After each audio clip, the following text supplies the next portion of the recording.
IKIGAI, The Japanese Secret to a Long and Happy Life. Written by Hector Garcia and Francesc Miralles. Translated by Heather Cleary. Read by Walter Dixon. Prologue. IKIGAI, A Mysterious Word. This audiobook first came into being on a rainy night in Tokyo, when its authors sat down together for the first time in one of the city's tiny bars. We had each read each other's work, but had never met, thanks to the thousands of miles that separate Barcelona from the capital of Japan. Then a mutual acquaintance put us in touch, launching a friendship that led to this project and seems destined to last a lifetime. The next time we got together, a year later, we strolled through a park in downtown Tokyo and ended up talking about trends in Western psychology, specifically logotherapy, which helps people find their purpose in life. We remarked that Viktor Frankl's logotherapy had gone out of fashion among practicing therapists, who favored other schools of psychology, though people still search for meaning in what they do and how they live. We ask ourselves things like, what is the meaning of my life? Is the point just to live longer, or should I seek a higher purpose? Why do some people know what they want and have a passion for life, while others languish in confusion? At some point in our conversation, the mysterious word ikigai came up. This Japanese concept, which translates roughly as the happiness of always being busy, is like logotherapy, but it goes a step beyond. It also seems to be one way of explaining the extraordinary longevity of the Japanese, especially on the island of Okinawa, where there are 24.55 people over the age of 100 for every 100,000 inhabitants, far more than the global average.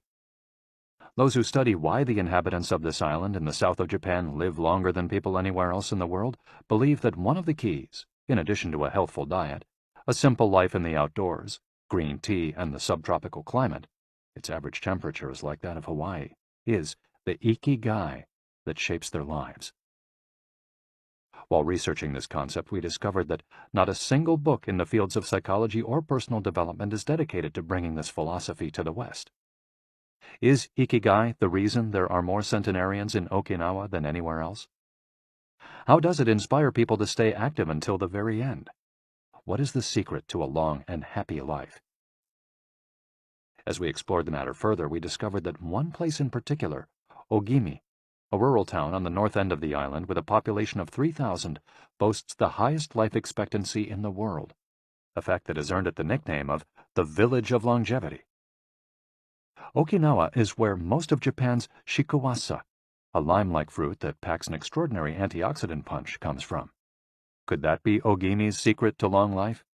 Or is it the purity of the water used to brew its moringa tea? We decided to go study the secrets of the Japanese centenarians in person.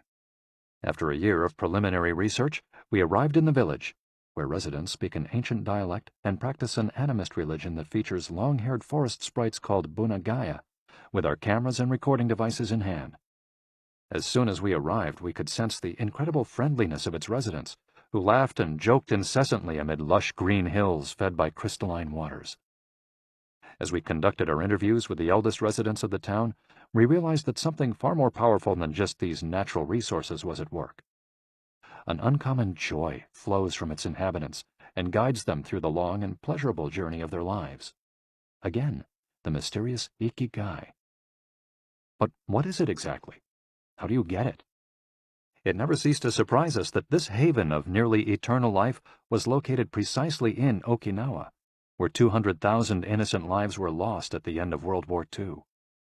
Rather than harbor animosity toward outsiders, however, Okinawans live by the principle of ichariba chode, a local expression that means treat everyone like a brother, even if you've never met them before.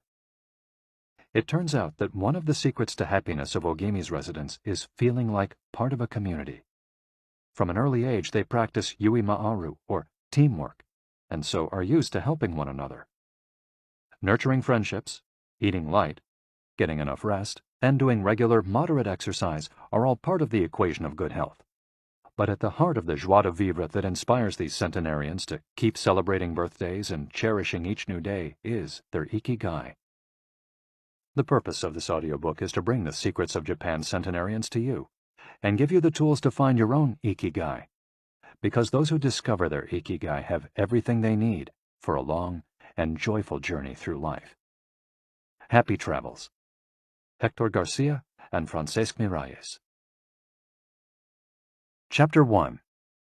Ikigai, the art of staying young while growing old. What is your reason for being? According to the Japanese, everyone has an ikigai, what a French philosopher might call a raison d'etre. Some people have found their ikigai, while others are still looking, though they carry it within them. Our ikigai is hidden deep inside each of us, and finding it requires a patient search. According to those born on Okinawa, the island with the most centenarians in the world, our ikigai is the reason we get up in the morning. Ikigai can be described as the common ground you find between what you're good at, what you love, what the world needs, and what you can be paid for. Whatever you do, don't retire. Having a clearly defined ikigai brings satisfaction, happiness, and meaning to our lives. The purpose of this audiobook is to help you find yours, and to share insights from Japanese philosophy on the lasting health of body, mind, and spirit. One surprising thing you notice living in Japan is how active people remain after they retire. In fact, many Japanese people never really retire. They keep doing what they love for as long as their health allows. There is, in fact, no word in Japanese that means retire in the sense of leaving the workforce for good, as in English.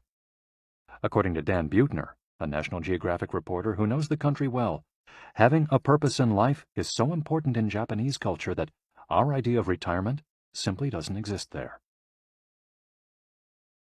The island of almost eternal youth. Certain longevity studies suggest that a strong sense of community and a clearly defined ikigai are just as important as the famously healthful Japanese diet, perhaps even more so. Recent medical studies of centenarians from Okinawa and other so-called blue zones, the geographic regions where people live longest, provide a number of interesting facts about these extraordinary human beings. Not only do they live much longer than the rest of the world's population, they also suffer from fewer chronic illnesses, such as cancer and heart disease. Inflammatory disorders are also less common. Many of these centenarians enjoy enviable levels of vitality and health that would be unthinkable for people of advanced age elsewhere.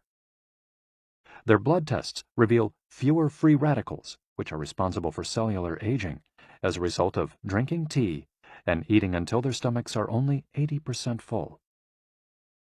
Women experience more moderate symptoms during menopause, and both men and women maintain higher levels of sexual hormones until much later in life. The rate of dementia is well below the global average.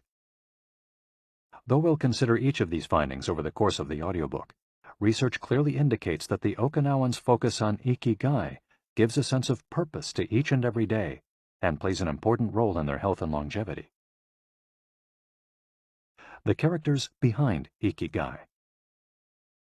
In Japanese, ikigai is written by combining a character which means life with another which means to be worthwhile, and that can be broken down to the characters which mean armor, number one, and to be the first, to head into battle, taking initiative as a leader, and another character which means beautiful or elegant. The 5 blue zones. Okinawa holds first place among the world's blue zones. In Okinawa, women in particular live longer and have fewer diseases than anywhere else in the world. The 5 regions identified and analyzed by Dan Buettner in his book, The Blue Zones, are 1. Okinawa, Japan, especially the northern part of the island. The locals eat a diet rich in vegetables and tofu, typically served on small plates. In addition to their philosophy of ikigai, the moai, or close-knit group of friends, plays an important role in their longevity. 2. Sardinia, Italy, specifically the provinces of Nuoro and Ogliastra. Locals on this island consume plenty of vegetables and 1 or 2 glasses of wine per day. As in Okinawa, the cohesive nature of this community is another factor directly related to longevity. 3. Loma Linda, California. Researchers studied a group of Seventh-day Adventists who are among the longest-living people in the United States. 4. The Nicoya Peninsula, Costa Rica. Locals remain remarkably active after 90. Many of the region's older residents have no problem getting up at 5:30 in the morning to work in the fields. 5. Ikaria, Greece. One of every 3 inhabitants of this island near the coast of Turkey is over 90 years old, compared to less than 1% of the population of the United States, a fact that has earned it the nickname of the Island of Long Life. The local secret seems to be a lifestyle that dates back to 500 BC. In the following chapters, we'll examine several factors that seem to be the keys to longevity and are found across the blue zones, paying special attention to Okinawa and its so-called Village of Longevity. First, however, it's worth pointing out that 3 of these regions are islands, where resources can be scarce and communities have to help one another. For many, helping others might be an ikigai strong enough to keep them alive. According to scientists who have studied the 5 blue zones, the keys to longevity are diet, exercise, finding a purpose in life, an ikigai, and forming strong social ties, that is, having a broad circle of friends and good family relations. Members of these communities manage their time well in order to reduce stress, consume little meat or processed foods, and drink alcohol in moderation. They don't do strenuous exercise, but they do move every day, taking walks and working in their vegetable gardens. People in the blue zones would rather walk than drive. Gardening, which involves daily, low-intensity movement, is a practice almost all of them have in common. The 80% secret. One of the most common sayings in Japan is harahachi-bu, which is repeated before or after eating and means something like, fill your belly to 80%. Ancient wisdom advises against eating until we are full. This is why Okinawans stop eating when they feel their stomachs reach 80% of their capacity, rather than overeating and wearing down their bodies with long digestive processes that accelerate cellular oxidation. Of course, there's no way to know objectively if your stomach is at 80% capacity. The lesson to learn from this saying is that we should stop eating when we're starting to feel full. The extra side dish, the snack we eat when we know in our hearts we don't really need it, the apple pie after lunch, all these will give us pleasure in the short term, but not having them will make us happier in the long term. The way food is served is also important. By presenting their meals on many small plates, the Japanese tend to eat less. A typical meal in a restaurant in Japan is served in 5 plates on a tray, 4 of them very small, and the main dish slightly bigger. Having 5 plates in front of you makes it seem like you're going to eat a lot, but what happens most of the time is that you end up feeling slightly hungry. This is one of the reasons why Westerners in Japan typically lose weight and stay trim. Recent studies by nutritionists reveal that Okinawans consume a daily average of 1,800 to 1,900 calories, compared to 2,200 to 3,300 in the United States, and have a body mass index between 18 and 22, compared to 26 or 27 in the United States. The Okinawan diet is rich in tofu, sweet potatoes, fish 3 times per week, and vegetables, roughly 11 ounces per day. In the chapter dedicated to nutrition, we'll see which healthy, antioxidant-rich foods are included in this 80%.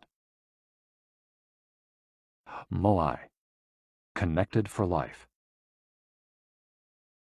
It is customary in Okinawa to form close bonds within local communities. A moai is an informal group of people with common interests who look out for one another. For many, serving the community becomes part of their ikigai. The moai has its origins in hard times, when farmers would get together to share best practices and help one another cope with meager harvests. Members of a moai make a set monthly contribution to the group. This payment allows them to participate in meetings, dinners, games of go and shogi, Japanese chess, or whatever hobby they have in common. The funds collected by the group are used for activities, but if there's money left over, one member, decided on a rotating basis, receives a set amount from the surplus. In this way, being part of a moai helps maintain emotional and financial stability. If a member of a moai is in financial trouble, he or she can get an advance from the group's savings. While the details of each moai's accounting practices vary according to the group and its economic means, the feeling of belonging and support gives the individual a sense of security and helps increase life expectancy. Chapter 2. Anti-Aging Secrets. little things that add up to a long and happy life. Aging's escape velocity and the rabbit.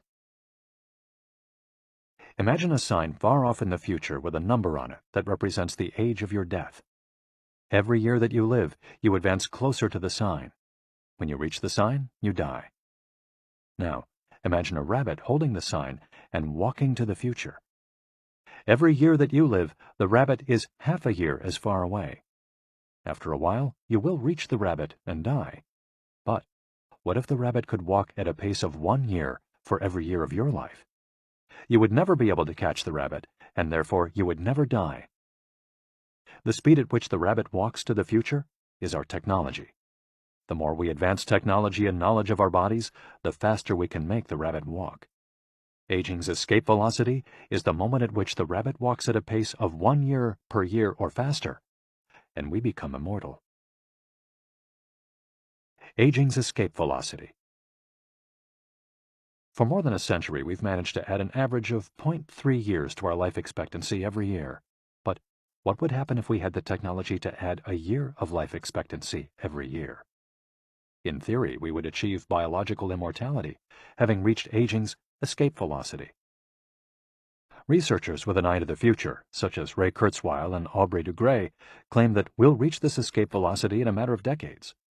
Other scientists are less optimistic, predicting that we'll reach a limit, a maximum age we won't be able to surpass no matter how much technology we have.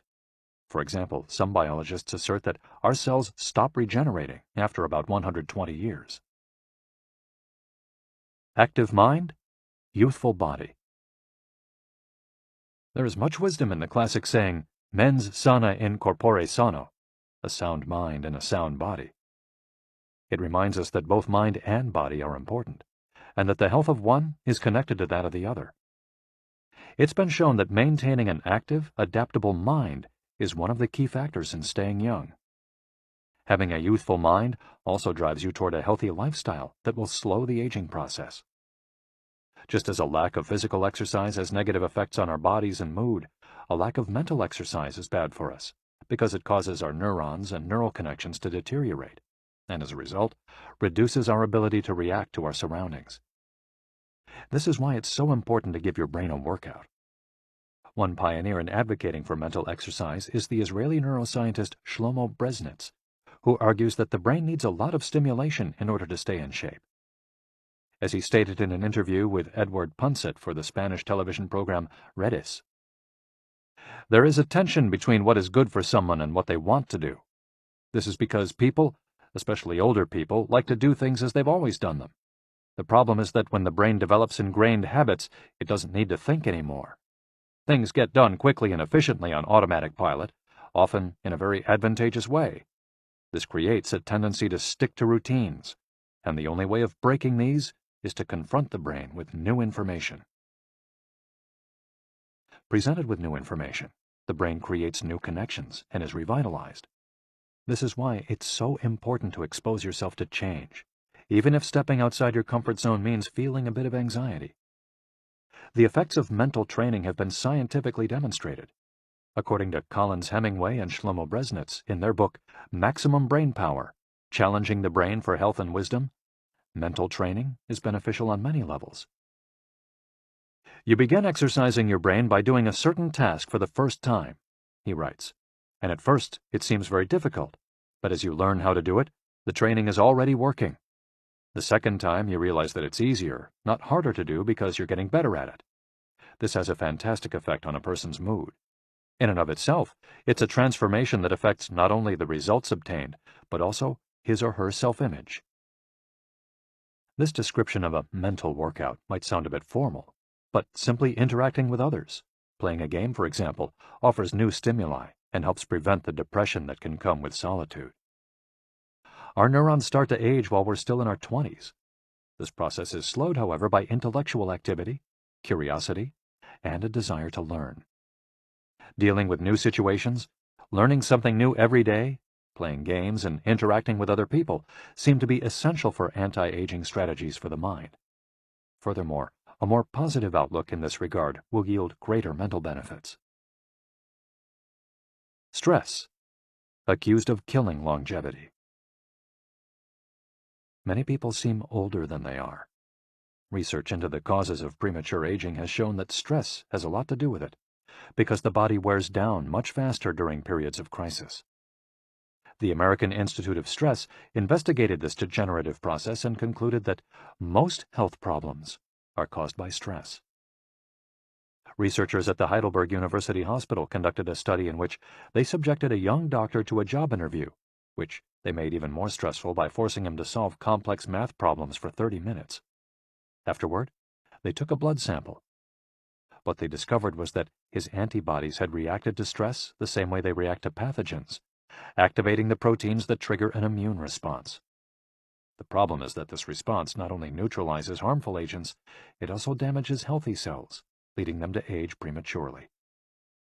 The University of California conducted a similar study, taking data and samples from 39 women who had high levels of stress due to the illness of one of their children, and comparing them to samples from women with healthy children and low levels of stress.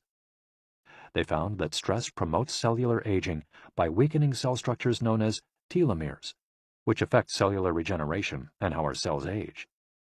As the study revealed, the greater the stress, the greater the degenerative effects on cells.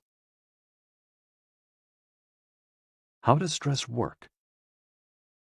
These days, people live at a frantic pace and in a nearly constant state of competition. At this fever pitch, stress is a natural response to the information being received by the body as potentially dangerous or problematic. Theoretically, this is a useful reaction, as it helps us survive in hostile surroundings. Over the course of our evolution, we have used this response to deal with difficult situations and to flee from predators. The alarm that goes off in our head makes our neurons activate the pituitary gland, which produces hormones that release corticotropin, which in turn circulates through the body via the sympathetic nervous system. The adrenal gland is then triggered to release adrenaline and cortisol. Adrenaline raises our respiratory rate and pulse and prepares our muscles for action, getting the body ready to react to perceived danger, while cortisol increases the release of dopamine and blood glucose, which is what gets us charged up and allows us to face challenges. These processes are, in moderation, beneficial. They help us overcome challenges in our daily lives. Nonetheless, the stress to which human beings are subjected today is clearly harmful. Compare the lives of cave dwellers with modern humans. Cave dwellers were relaxed most of the time. Modern humans work most of the time and are alert to any and all threats. Cave dwellers felt stress only in very specific situations. Modern humans are online or waiting for notifications from their cell phones 24 hours a day. To cave dwellers, the threats were real. A predator could end their lives at any moment. For modern humans, the brain associates the ping of a cell phone or an email notification with the threat of a predator. For cave dwellers, high doses of cortisol and adrenaline at moments of danger kept the body healthy. In modern humans, low doses of cortisol flow constantly through the body, with implications for a range of health problems, including adrenal fatigue and chronic fatigue syndrome. Stress has a degenerative effect over time. A sustained state of emergency affects the neurons associated with memory, as well as inhibiting the release of certain hormones, the absence of which can cause depression. Its secondary effects include irritability, insomnia, anxiety, and high blood pressure. As such, though challenges are good for keeping mind and body active, we should adjust our high-stress lifestyles in order to avoid the premature aging of our bodies. Be mindful about reducing stress. Whether or not the threats we perceive are real, stress is an easily identifiable condition that not only causes anxiety, but is also highly psychosomatic, affecting everything from our digestive system to our skin. This is why prevention is so important in avoiding the toll that stress takes on us, and why many experts recommend practicing mindfulness. The central premise of this stress reduction method is focusing on the self. Noticing our responses, even if they are conditioned by habit, in order to be fully conscious of them. In this way, we connect with the here and now and limit thoughts that tend to spiral out of control. We have to learn to turn off the autopilot that's steering us in an endless loop. We all know people who snack while talking on the phone or watching the news. You ask them if the omelet they just ate had an onion in it, and they can't tell you, says Roberto Alcibar. who abandoned his fast-paced life to become a certified instructor of mindfulness after an illness threw him into a period of acute stress. One way to reach such a state of mindfulness is through meditation, which helps filter the information that reaches us from the outside world. It can also be achieved through breathing exercises, yoga, and body scans. Achieving mindfulness involves a gradual process of training, but with a bit of practice, we can learn to focus our mind completely, which reduces stress and helps us live longer. A little stress is good for you. While sustained, intense stress is a known enemy of longevity and both mental and physical health, low levels of stress have been shown to be beneficial. After observing a group of test subjects for more than 20 years, Dr. Howard S. Friedman, a psychology professor at the University of California, Riverside, discovered that people who maintained a low level of stress, who faced challenges and put their heart and soul into their work in order to succeed, lived longer than those who chose a more relaxed lifestyle and retired earlier. From this, he concluded that a small dose of stress is a positive thing, as those who live with low levels of stress tend to develop healthier habits, smoke less, and drink less alcohol. Given this, it's not surprising that many of the supercentenarians, people who live to be 110 or more, whom you'll meet in this audiobook, talk about having lived intense lives and working well into old age. A lot of sitting will age you. In the Western world in particular, the rise in sedentary behavior has led to numerous diseases, such as hypertension and obesity, which in turn affect longevity. Spending too much time seated at work or at home not only reduces muscular and respiratory fitness, but also increases appetite and curbs the desire to participate in activities. Being sedentary can lead to hypertension, imbalanced eating, cardiovascular disease, osteoporosis, and even certain kinds of cancer. Recent studies have shown a connection between a lack of physical activity and the progressive distortion of telomeres in the immune system, which ages those cells, and in turn, the organism as a whole. This is a problem at all life stages, not only among adults. Sedentary children suffer from high rates of obesity and all its associated health issues and risks, which is why it's so important to develop a healthy and active lifestyle at an early age. It's easy to be less sedentary. It just takes a bit of effort and a few changes to your routine. We can access a more active lifestyle that makes us feel better inside and out. We just have to add a few ingredients to our everyday habits.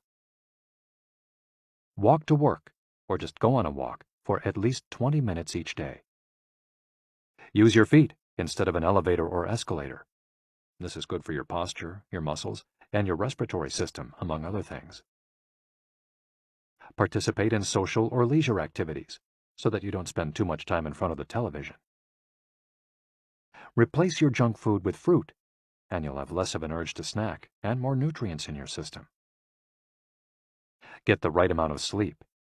7 to 9 hours is good, but any more than that makes us lethargic.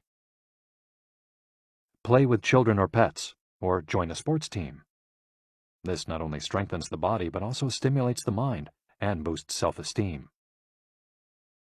Be conscious of your daily routine in order to detect harmful habits and replace them with more positive ones.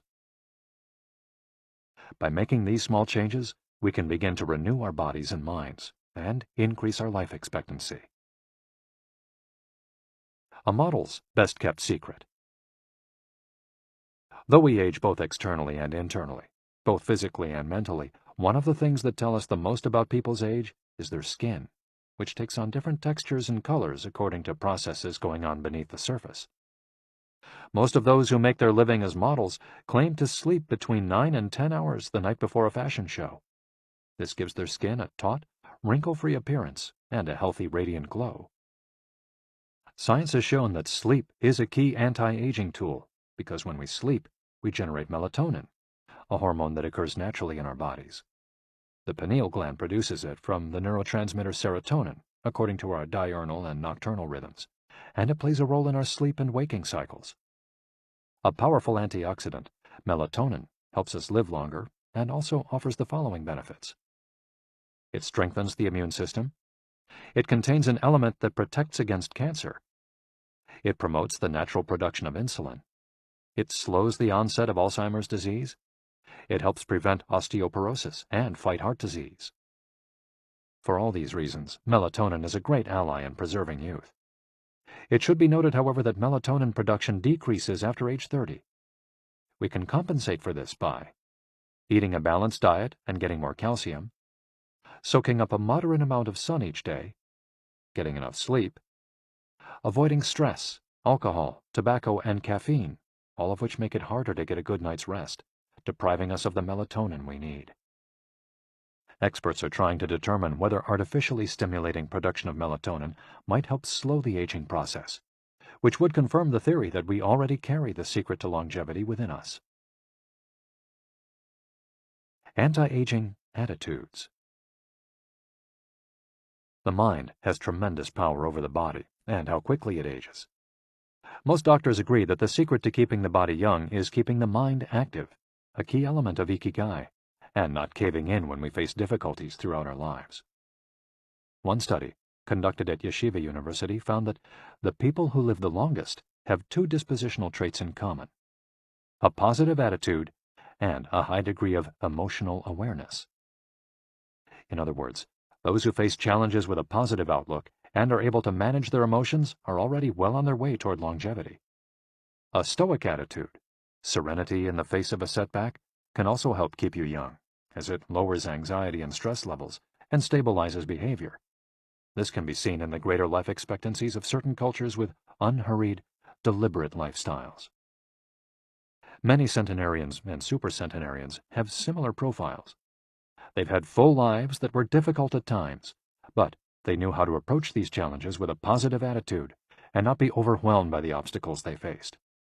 Alexander Imich, who in 2014 became the world's oldest living man at age 111, knew he had good genes, but understood that other factors contributed too.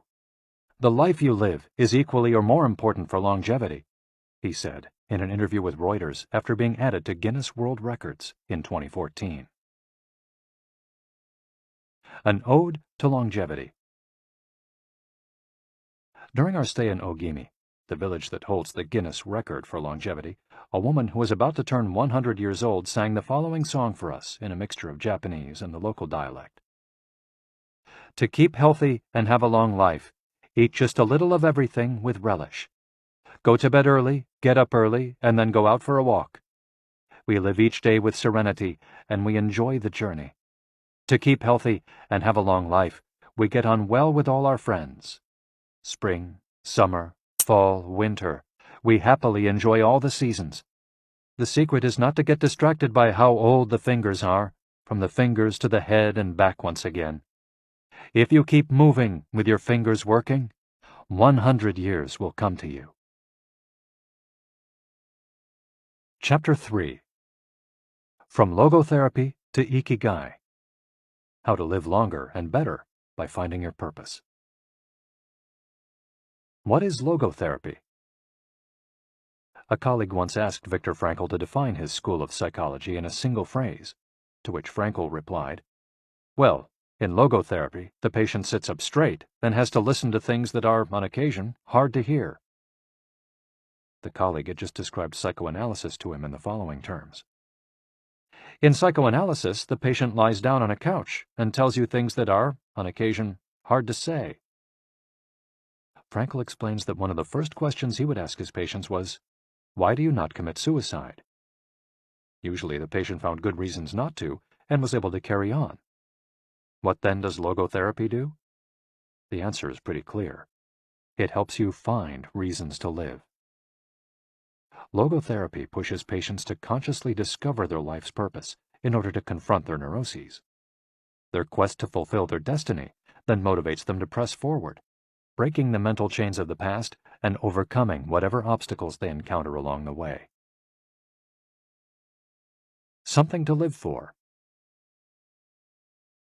A study conducted by Frankl in his Vienna clinic found that among both patients and personnel, around 80% believed that human beings needed a reason for living, and around 60% felt they had someone or something in their lives worth dying for. The search for meaning. The search for purpose became a personal driving force that allowed Frankl to achieve his goals. The process of logotherapy can be summarized in these 5 steps. 1. A person feels empty, frustrated, or anxious. 2. The therapist shows him that what he is feeling is the desire to have a meaningful life. 3. The patient discovers his life's purpose at that particular point in time. 4. Of his own free will, the patient decides to accept or reject that destiny. 5. This newfound passion for life helps him overcome obstacles and sorrows.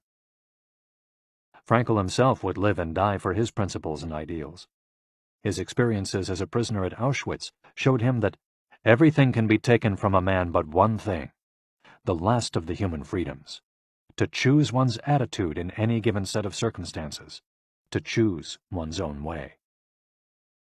It was something he had to go through alone, without any help, and it inspired him for the rest of his life.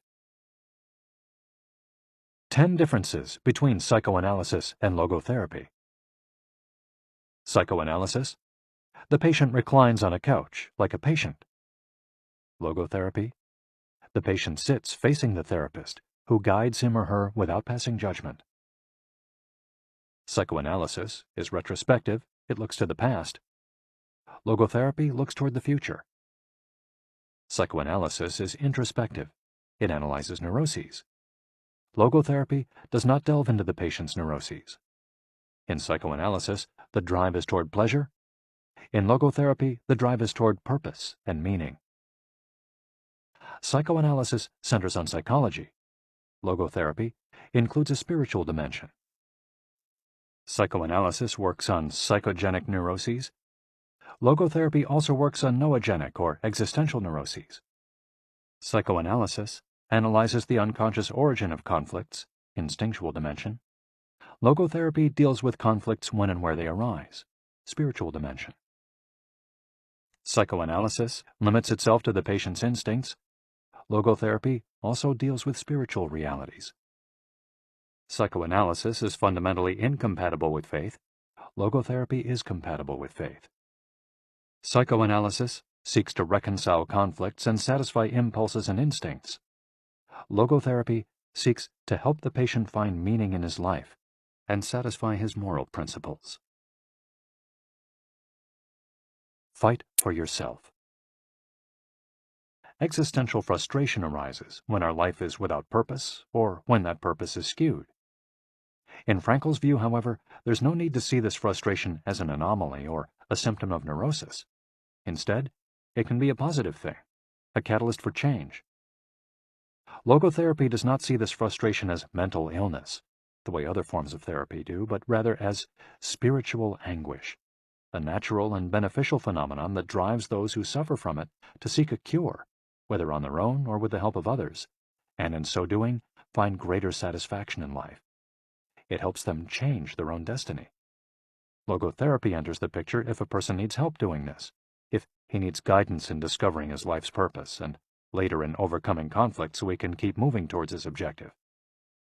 In Man's Search for Meaning, Frankl cites one of Nietzsche's famous aphorisms: "He who has a why to live can bear with almost any how."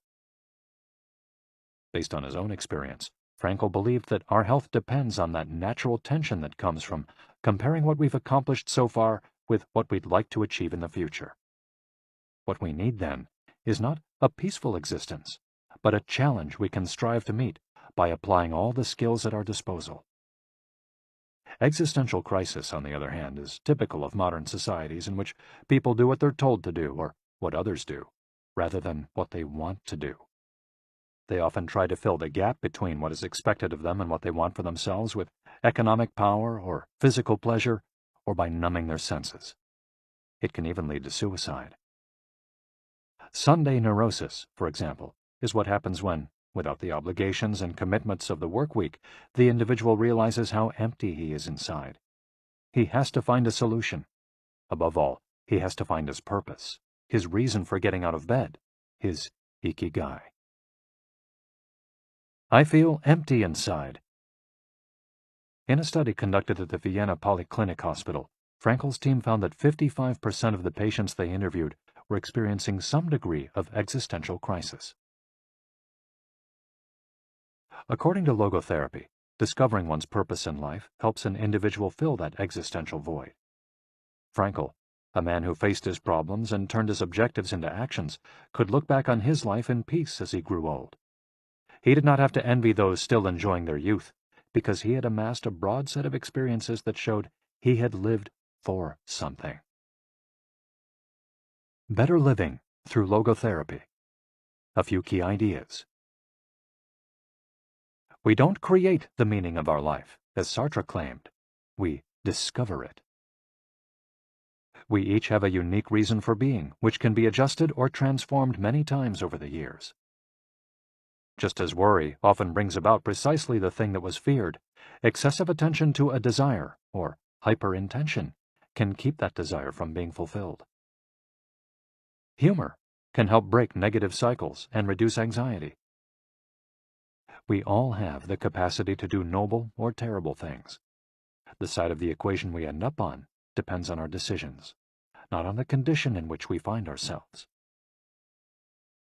In the following case studies, we'll look at 4 cases from Frankl's own practice in order to better understand the search for meaning and purpose. Case study: Viktor Frankl. In German concentration camps, as in those that would later be built in Japan and Korea, psychiatrists confirmed that the prisoners with the greatest chance of survival were those who had things they wanted to accomplish outside the camp, those who felt a strong need to get out of there alive. This was true of Frankl, who, after being released and successfully developing the school of logotherapy, realized he had been the first patient of his own practice. Frankl had a goal to achieve, and it made him persevere. He arrived at Auschwitz carrying a manuscript that contained all the theories and research he compiled over the course of his career, ready for publication. When it was confiscated, he felt compelled to write it all over again. And that need drove him, and gave his life meaning amid the constant horror and doubt of the concentration camp. So much so that over the years, and especially when he fell ill with typhus, he would jot down fragments and key words from the lost work on any scrap of paper he found. Case study: The American Diplomat. An important North American diplomat went to Frankl to pick up where he left off with a course of treatment he had started 5 years earlier in the United States. When Frankl asked him why he had started therapy in the first place, the diplomat answered that he hated his job and his country's international policies, which he had to follow and enforce. His American psychoanalyst, whom he had been seeing for years, insisted he make peace with his father so that his government and his job, both representations of the paternal figure, would seem less disagreeable. Frankl, however, showed him in just a few sessions that his frustration was due to the fact that he wanted to pursue a different career, and the diplomat concluded his treatment with that idea in mind. 5 years later, the former diplomat informed Frankl that he had been working during that time in a different profession, and that he was happy. In Frankl's view, the man not only didn't need all those years of psychoanalysis, he also couldn't even really be considered a patient in need of therapy. He was simply someone in search of a new life's purpose. As soon as he found it, his life took on deeper meaning. Case study: The Suicidal Mother. The mother of a boy who had died at age 11 was admitted to Frankl's clinic after she tried to kill herself and her other son. It was this other son, paralyzed since birth, who kept her from carrying out her plan. He did believe his life had a purpose, and if his mother killed them both, it would keep him from achieving his goals. The woman shared her story in a group session. To help her, Frankl asked another woman to imagine a hypothetical situation in which she lay on her deathbed, old and wealthy, but childless.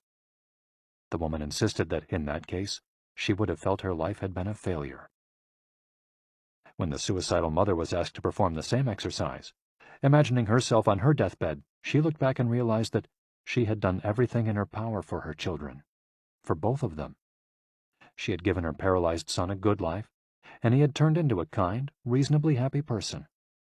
To this she added, crying, "As for myself, I can look back peacefully on my life, for I can say my life was full of meaning, and I have tried hard to live it fully. I have done my best. I have done my best for my son. My life was no failure." In this way, by imagining herself on her deathbed and looking back, the suicidal mother found the meaning that, though she was not aware of it, her life already had. Case study: The grief-stricken doctor. An elderly doctor, unable to overcome the deep depression into which he'd fallen after the death of his wife 2 years earlier, went to Frankel for help. Instead of giving him advice or analyzing his condition, Frankel asked him what would have happened if he had been the one who died first. The doctor, horrified, answered that it would have been terrible for his poor wife, that she would have suffered tremendously. To which Frankel responded, "You see, doctor, you've spared her all that suffering, but the price you have to pay for this is to survive and mourn her." The doctor didn't say another word. He left Frankel's office in peace after taking the therapist's hand in his own. He was able to tolerate the pain in place of his beloved wife. His life had been given a purpose.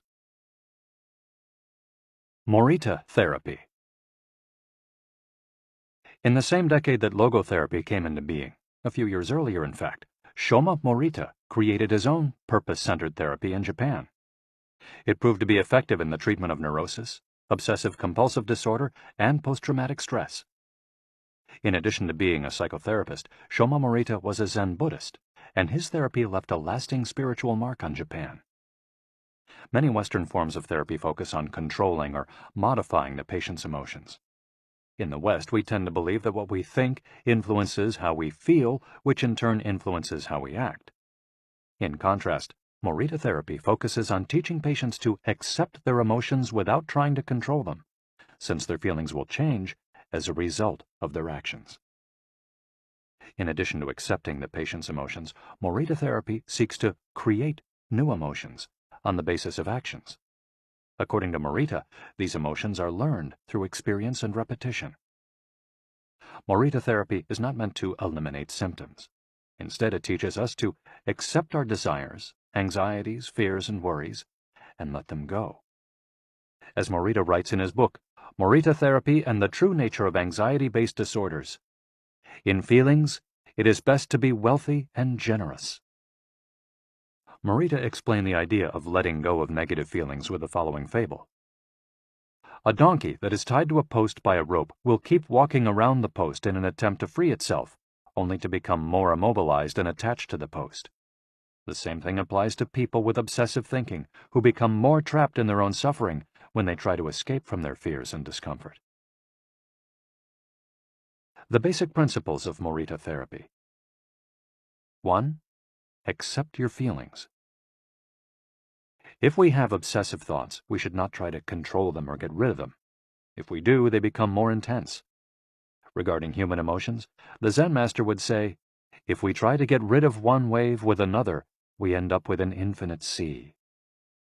We don't create our feelings. They simply come to us, and we have to accept them. The trick is welcoming them. Morita likened emotions to the weather. We can't predict or control them. We can only observe them. To this point, he often quoted the Vietnamese monk Thich Nhat Hanh, who would say, "Hello, solitude. How are you today? Come, sit with me, and I will care for you." 2. Do what you should be doing. We shouldn't focus on eliminating symptoms, because recovery will come on its own.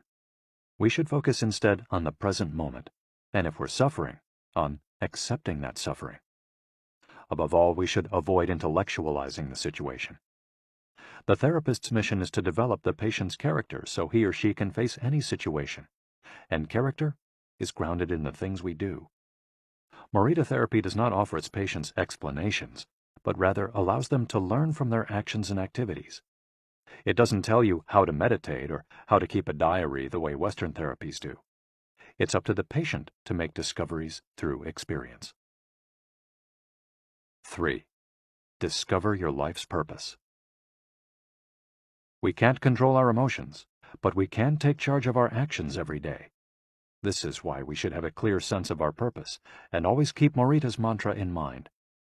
What do we need to be doing right now? What action should we be taking? The key to achieving this is having dared to look inside yourself to find your Ikigai. The 4 phases of Morita therapy.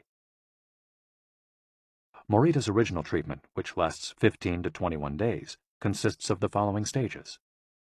1. Isolation and rest, 5 to 7 days. During the first week of treatment, the patient rests in a room without any external stimuli. No television, books, family, friends, or speaking. All the patient has is his thoughts. He lies down for most of the day and is visited regularly by the therapist, who tries to avoid interacting with him as much as possible. The therapist simply advises the patient to continue observing the rise and fall of his emotions as he lies there. When the patient gets bored and wants to start doing things again, he's ready to move on to the next stage of therapy. 2. Light occupational therapy, 5 to 7 days. In this stage, the patient performs repetitive tasks in silence. One of these is keeping a diary about his thoughts and feelings. The patient goes outside after a week of being shut in, takes walks in nature, and does breathing exercises. He also starts doing simple activities such as gardening, drawing, or painting. During this stage, the patient is still not allowed to talk to anyone except the therapist. 3. Occupational therapy, 5 to 7 days. In this stage, the patient performs tasks that require physical movement. Dr. Morita liked to take his patients to the mountains to chop wood. In addition to physical tasks, the patient is also immersed in other activities such as writing, painting, or making ceramics. The patient can speak with others at this stage, but only about the tasks at hand. 4. The return to social life and the real world. The patient leaves the hospital and is reintroduced to social life, but maintains the practices of meditation and occupational therapy developed during treatment. The idea is to re-enter society as a new person, with a sense of purpose, and without being controlled by social or emotional pressures. Nikon meditation. Morita was a great Zen master of Nikon introspective meditation. Much of his therapy draws on his knowledge and mastery of this school, which centers on 3 questions the individual must ask him or herself. 1. What have I received from person X? 2. What have I given to person X? 3. What problems have I caused person X? Through these reflections, we stop identifying others as the cause of our problems and deepen our own sense of responsibility. As Morita said, if you are angry and want to fight, think about it for 3 days before coming to blows. After 3 days, the intense desire to fight will pass on its own. And now, Ikigai. Logotherapy and Morita therapy are both grounded in a personal, unique experience that you can access without therapists or spiritual retreats. The mission of finding your Ikigai, your existential fuel. Once you find it, it's only a matter of having the courage and making the effort to stay on the right path. In the following chapters, we'll take a look at the basic tools you'll need to get moving along that path. Finding flow in the tasks you've chosen to do, eating in a balanced and mindful way, doing low-intensity exercise, and learning not to give in when difficulties arise. In order to do this, you have to accept that the world, like the people who live in it, is imperfect, but that it's still full of opportunities for growth and achievement. Are you ready to throw yourself into your passion as if it were the most important thing in the world? Chapter 4. Find flow in everything you do. How to turn work and free time into spaces for growth. We are what we repeatedly do. Excellence, then, is not an act, but a habit. Aristotle. Going with the flow. Imagine you're skiing down one of your favorite slopes. Powdery snow flies up on both sides of you like white sand. Conditions are perfect. You are entirely focused on skiing as well as you can. You know exactly how to move at each moment. There is no future, no past, there is only the present. You feel the snow, your skis, your body, and your consciousness united as a single entity. You are completely immersed in the experience, not thinking about or distracted by anything else. your ego dissolves, and you become part of what you're doing. This is the kind of experience Bruce Lee described with his famous, "Be water, my friend." We've all felt our sense of time vanish when we lose ourselves in an activity we enjoy. We start cooking, and before we know it, several hours have passed. We spend an afternoon with a book and forget about the world going by until we notice the sunset and realize we haven't eaten dinner. We go surfing and don't realize how many hours we've spent in the water until the next day, when our muscles ache. The opposite can also happen. When we have to complete a task we don't want to do, every minute feels like a lifetime, and we can't stop looking at our watch. As the quip attributed to Einstein goes, "Put your hand on a hot stove for a minute, and it seems like an hour. Sit with a pretty girl for an hour, and it seems like a minute." That is relativity. The funny thing is that someone else might really enjoy the same task, but we want to finish as quickly as possible. What makes us enjoy doing something so much that we forget about whatever worries we might have while we do it? When are we happiest? These questions can help us discover our Ikigai. The power of flow.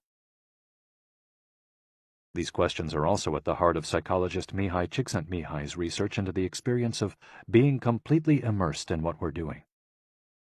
Csikszentmihalyi called this state flow and described it as the pleasure, delight, creativity, and process when we are completely immersed in life. There is no magic recipe for finding happiness, for living according to your Ikigai, but one key ingredient is the ability to reach this state of flow, and, through this state, have an optimal experience. In order to achieve this optimal experience, we have to focus on increasing the time we spend on activities that bring us to this state of flow, rather than allowing ourselves to get caught up in activities that offer immediate pleasure, like eating too much, abusing drugs or alcohol, or stuffing ourselves with chocolate in front of the TV. As Csikszentmihalyi asserts in his book, Flow, The Psychology of Optimal Experience, flow is the state in which people are so involved in an activity that nothing else seems to matter. The experience itself is so enjoyable that people will do it, even at great cost, for the sheer sake of doing it. It's not only creative professionals who require the high doses of concentration that promote flow. Most athletes, chess players, and engineers also spend much of their time on activities that bring them to this state. According to Csikszentmihalyi's research, a chess player feels the same way upon entering a state of flow as a mathematician working on a formula, or a surgeon performing an operation. A professor of psychology, Csikszentmihalyi analyzed data from people around the world and discovered that flow is the same among individuals of all ages and cultures. In New York and Okinawa, we all reach a state of flow in the same way. But what happens to our mind when we're in that state? When we flow, we're focused on a concrete task without any distractions. Our mind is in order. The opposite occurs when we try to do something while our mind is on other things. The 7 conditions for achieving flow. According to researcher Owen Schaffer of DePaul University, the requirements for achieving flow are 1. Knowing what to do. 2. Knowing how to do it. 3. Knowing how well you're doing. 4. Knowing where to go, where navigation is involved. 5. Perceiving significant challenges. 6. Perceiving significant skills. 7. Being free from distractions. If you often find yourself losing focus while working on something you consider important, there are several strategies you can employ to increase your chances of achieving.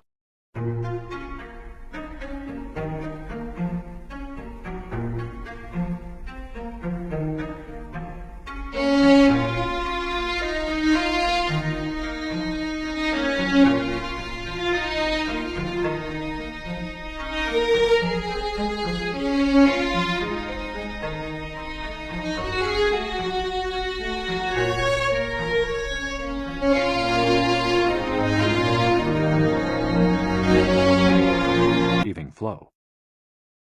Strategy number 1. Choose a difficult task, but not too difficult. Schaffer's model encourages us to take on tasks that we have a chance of completing, but that are slightly outside our comfort zone. Every task, sport, or job has a set of rules, and we need a set of skills to follow them. If the rules for completing a task or achieving a purpose are too basic relative to our skill set, we'll likely get bored. Activities that are too easy lead to apathy. If, on the other hand, we assign ourselves to a task that is too difficult, we won't have the skills to complete it and will almost certainly give up and feel frustrated to boot.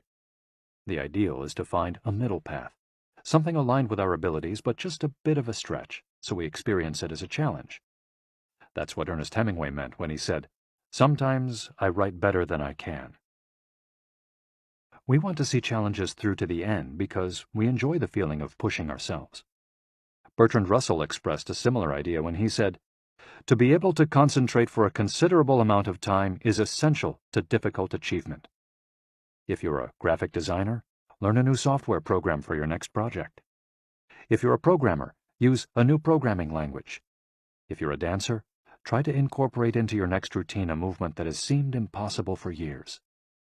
Add a little something extra, something that takes you out of your comfort zone. Even doing something as simple as reading means following certain rules, having certain abilities and knowledge. If we set out to read a book on quantum mechanics for specialists in physics without being specialists in physics ourselves, we'll probably give up after a few minutes. On the other end of the spectrum, if we already know everything a book has to tell us, we'll get bored right away. However, if the book is appropriate to our knowledge and abilities and builds on what we already know, we'll immerse ourselves in our reading, and time will flow. This pleasure and satisfaction are evidence that we are in tune with our IKIGAI. In summary, easy tasks lead to boredom, challenging tasks lead to flow, tasks beyond our abilities lead to anxiety. Strategy 2. Have a clear, concrete objective. Video games, played in moderation, board games, and sports are great ways to achieve flow because the objective tends to be very clear. Beat your rival or your own record while following a set of explicitly defined rules. Unfortunately, the objective isn't quite as clear in most situations. According to a study by Boston Consulting Group, when asked about their bosses, the #1 complaint of employees at multinational corporations is that they don't communicate the team's mission clearly, and that as a result, the employees don't know what their objectives are. What often happens, especially in big companies, is that the executives get lost in the details of obsessive planning, creating strategies to hide the fact that they don't have a clear objective. It's like heading out to sea with a map, but no destination. It's much more important to have a compass pointing to a concrete objective than to have a map. Joy Ito, director of the MIT Media Lab, encourages us to use the principle of compass over maps as a tool to navigate our world of uncertainty. In the book Whiplash, How to Survive Our Faster Future, he and Jeff Howe write, "In an increasingly unpredictable world moving ever more quickly, a detailed map may lead you deep into the woods at an unnecessarily high cost. A good compass, though, will always take you where you need to go. It doesn't mean that you should start your journey without any idea where you're going. What it does mean is understanding that while the path to your goal may not be straight, you'll finish faster and more efficiently than you would have if you had trudged along a pre-planned route." In business, the creative professions, and education alike, it's important to reflect on what we hope to achieve before starting to work, study, or make something. We should ask ourselves questions such as, what is my objective for today's session in the studio?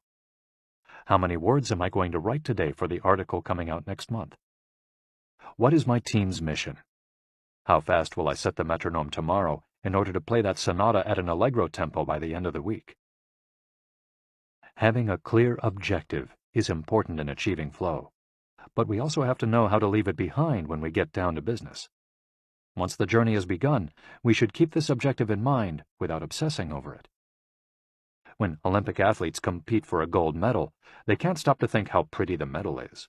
They have to be present in the moment. They have to flow. If they lose focus for a second, thinking how proud they'll be to show the medal to their parents, they'll almost certainly commit an error at a critical moment and will not win the competition. One common example of this is writer's block. Imagine that a writer has to finish a novel in 3 months. The objective is clear. The problem is that the writer can't stop obsessing over it, Every day she wakes up thinking, I have to write that novel. And every day she sets about reading the newspaper and cleaning the house. Every evening she feels frustrated and promises she'll get to work the next day. Days, weeks, and months pass, and the writer still hasn't gotten anything down on the page, when all it would have taken was to sit down and get that first word out, then the second, to flow with the project, expressing her ikigai. As soon as you take these first small steps, your anxiety will disappear and you'll achieve a pleasant flow in the activity you're doing. Getting back to Albert Einstein, a happy man is too satisfied with the present to dwell on the future. To summarize, a vague objective leads to confusion, time and energy wasted on meaningless tasks, and mental block. A clearly defined objective and a focus on process leads to flow. And obsessive desire to achieve a goal while ignoring process leads to a fixation on the objective rather than on getting down to business, and mental block. Strategy 3. Concentrate on a single task. This is perhaps one of the greatest obstacles we face today, with so much technology and so many distractions. We're listening to a video on YouTube while writing an email when suddenly a chat prompt pops up and we answer it.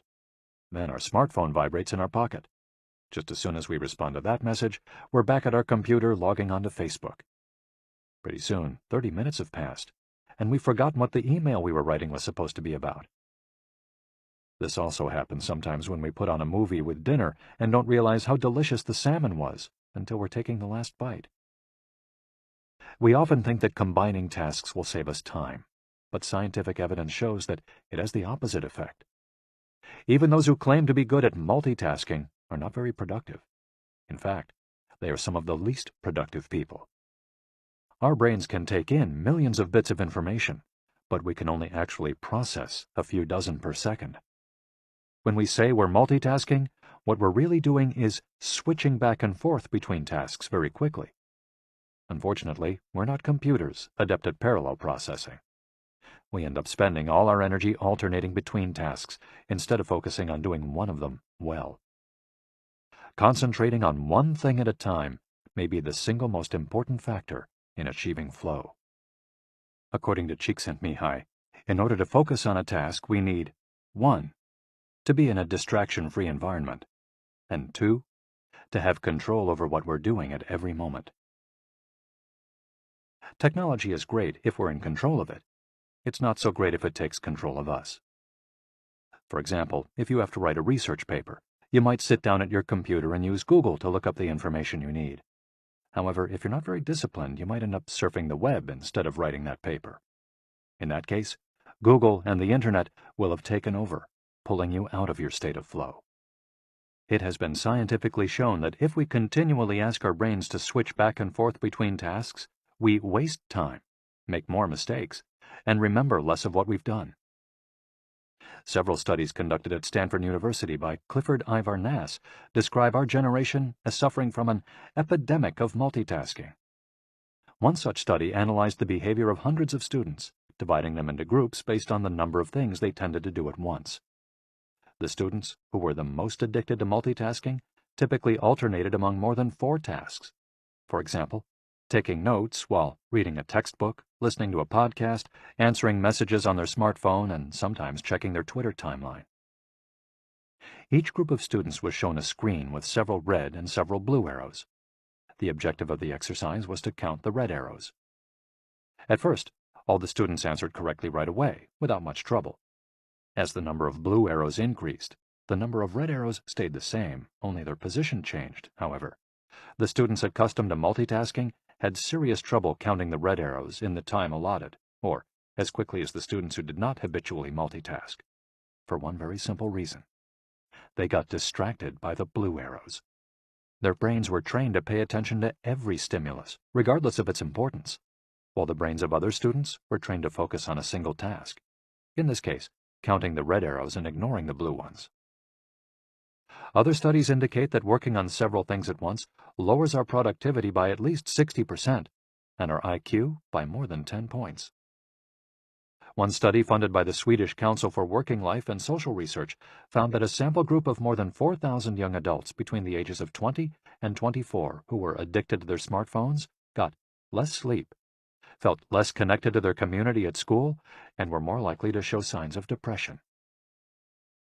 In summary, concentrating on a single task makes achieving flow more likely, increases productivity, increases our power of retention, makes us less likely to make mistakes, helps us feel calm and in control of the task at hand, causes us to become more considerate as we pay full attention to those around us, and increases creativity. Multitasking makes achieving flow impossible, decreases productivity by 60%, though it doesn't seem to, makes it harder to remember things, makes us more likely to make mistakes, makes us feel stressed by the sensation that we're losing control, that our tasks are controlling us, causes us to hurt those around us through our addiction to stimuli, always checking our phones, always on social media, and reduces creativity. What can we do to avoid falling victim to this flow-impeding epidemic? How can we train our brains to focus on a single task? Here are a few ideas for creating a space and time free of distractions to increase our chances of reaching a state of flow, and thereby getting in touch with our IKIGAI. Don't look at any kind of screen for the first hour you're awake, and the last hour before you go to sleep. Turn off your phone before you achieve flow. There is nothing more important than the task you've chosen to do during this time. If this seems too extreme, enable the Do Not Disturb function, so only the people closest to you contact you in case of emergency. Designate one day of the week, perhaps a Saturday or Sunday, a day of technical fasting, making exceptions for e-readers without Wi-Fi or MP3 players. Go to a cafe that doesn't have Wi-Fi. Read and respond to email only once or twice per day. Define those times clearly and stick to them. Try the Pomodoro technique. Get yourself a kitchen timer. Some are made to look like a pomodoro or a tomato, and commit to working on a single task as long as it's running. The Pomodoro technique recommends 25 minutes of work and 5 minutes of rest for each cycle, but you can also do 50 minutes of work and 10 minutes of rest. Find the pace that's best for you. The most important thing is to be disciplined in completing each cycle. Start your work session with a ritual you enjoy, and end it with a reward. Train your mind to return to the present when you find yourself getting distracted. Practice mindfulness or another form of meditation. Go for a walk or a swim, whatever will help you get centered again. Work in a space where you will not be distracted. If you can't do this at home, go to a library, a cafe, or, if your task involves playing the saxophone, a music studio. If you find that your surroundings continue to distract you, keep looking until you find the right place. Divide each activity into groups of related tasks and assign each group its own place and time. For example, if you're writing a magazine article, you could do research and take notes at home in the morning, write in the library in the afternoon, and edit on the couch at night. Bundle routine tasks, such as sending out invoices, making phone calls, and so on, and do them all at once. A summary of the advantages of flow versus the disadvantages of distraction. A focused mind versus a wandering mind. Living in the present versus thinking about the past and the future. Being free from worry versus having concerns about our daily life and the people around us invading our thoughts. Having the hours fly by versus having every minute seem endless. With flow, we feel in control. With distraction, we lose control and fail to complete the task at hand, or other tasks or people keep us from our work.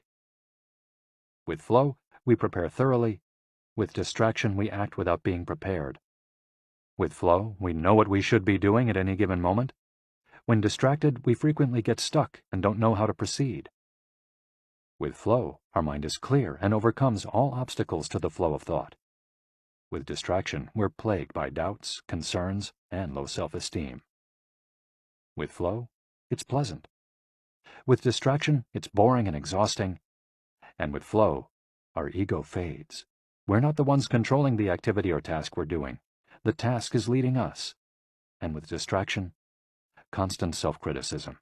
Our ego is present, and we feel frustrated. Flow in Japan. Takumis, engineers, geniuses, and otakus. What do takumis, artisans, engineers, inventors, and otakus, fans of anime and manga, have in common? They all understand the importance of flowing with their ikigai at all times. One widespread stereotype about people in Japan is that they're exceptionally dedicated and hard-working, even though some Japanese people say they look like they're working harder than they really are.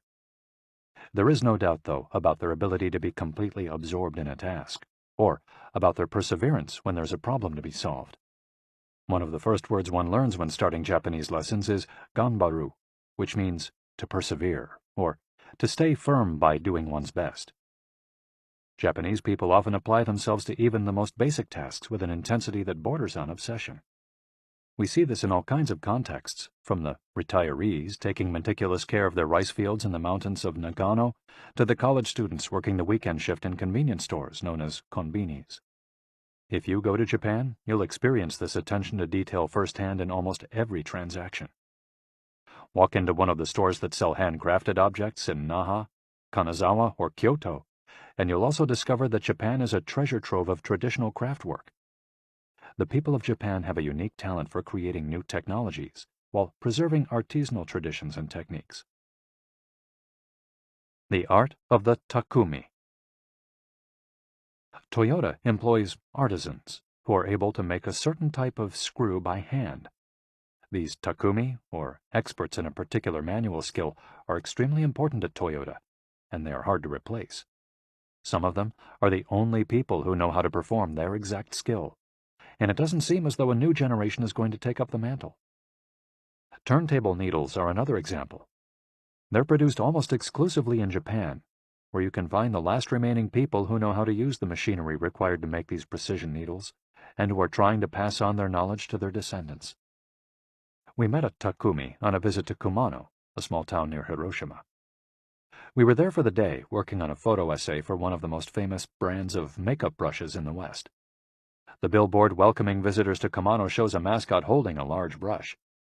In addition to the brush factories, the town is full of little houses and vegetable gardens. Heading farther in, you can see several Shinto shrines at the base of the mountains that surround the town. We spent hours taking photos in factories full of people in orderly rows, each doing a single task, such as painting the handles of the brushes or loading boxes of them onto trucks, before we realized we still hadn't seen anyone actually putting bristles into the brush heads.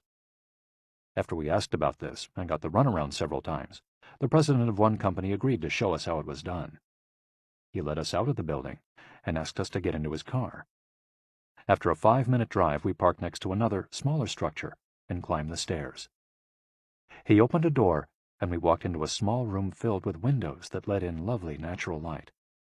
In the middle of the room was a woman wearing a mask. You could see only her eyes. She was so focused on choosing individual bristles for the brushes, gracefully moving her hands and fingers, using scissors and combs to sort the bristles, that she didn't even notice our presence. Her movements were so quick, it was hard to tell what she was doing. The president of the company interrupted her to let her know that we'd be taking photos as she worked. We couldn't see her mouth, but the glint in her eye and the cheerful inflection in her speech let us know she was smiling. She looked happy and proud, talking about her work and responsibilities. We had to use extremely fast shutter speeds to capture her movements. Her hands danced and flowed in concert with her tools and the bristles she was sorting.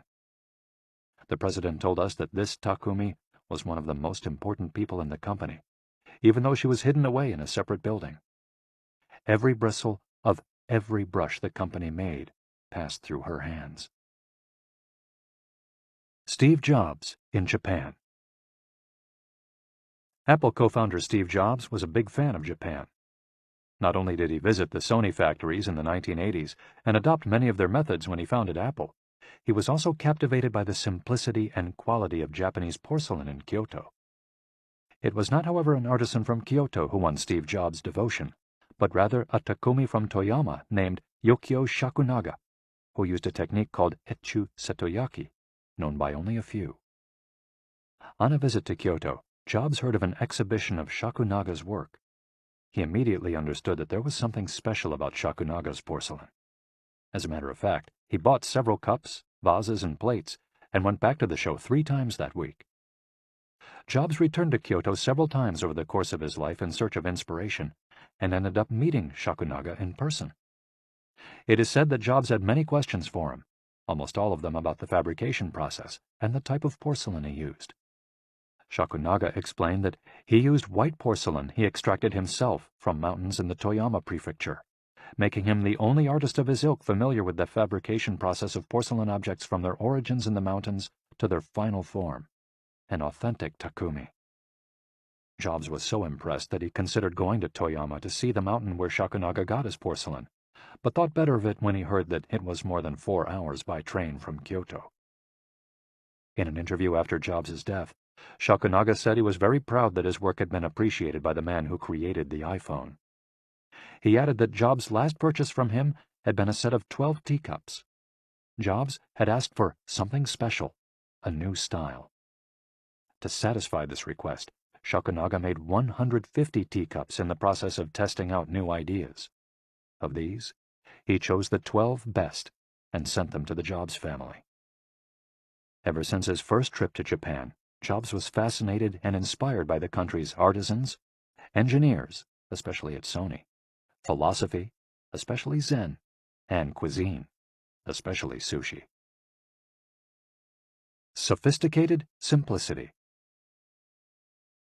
What do Japanese artisans, engineers, Zen philosophy, and cuisine have in common? Simplicity and attention to detail. It is not a lazy simplicity, but a sophisticated one that searches out new frontiers, always taking the object, the body and mind, or the cuisine to the next level, according to one's IKIGAI. As Csikszentmihalyi would say, the key is always having a meaningful challenge to overcome in order to maintain flow.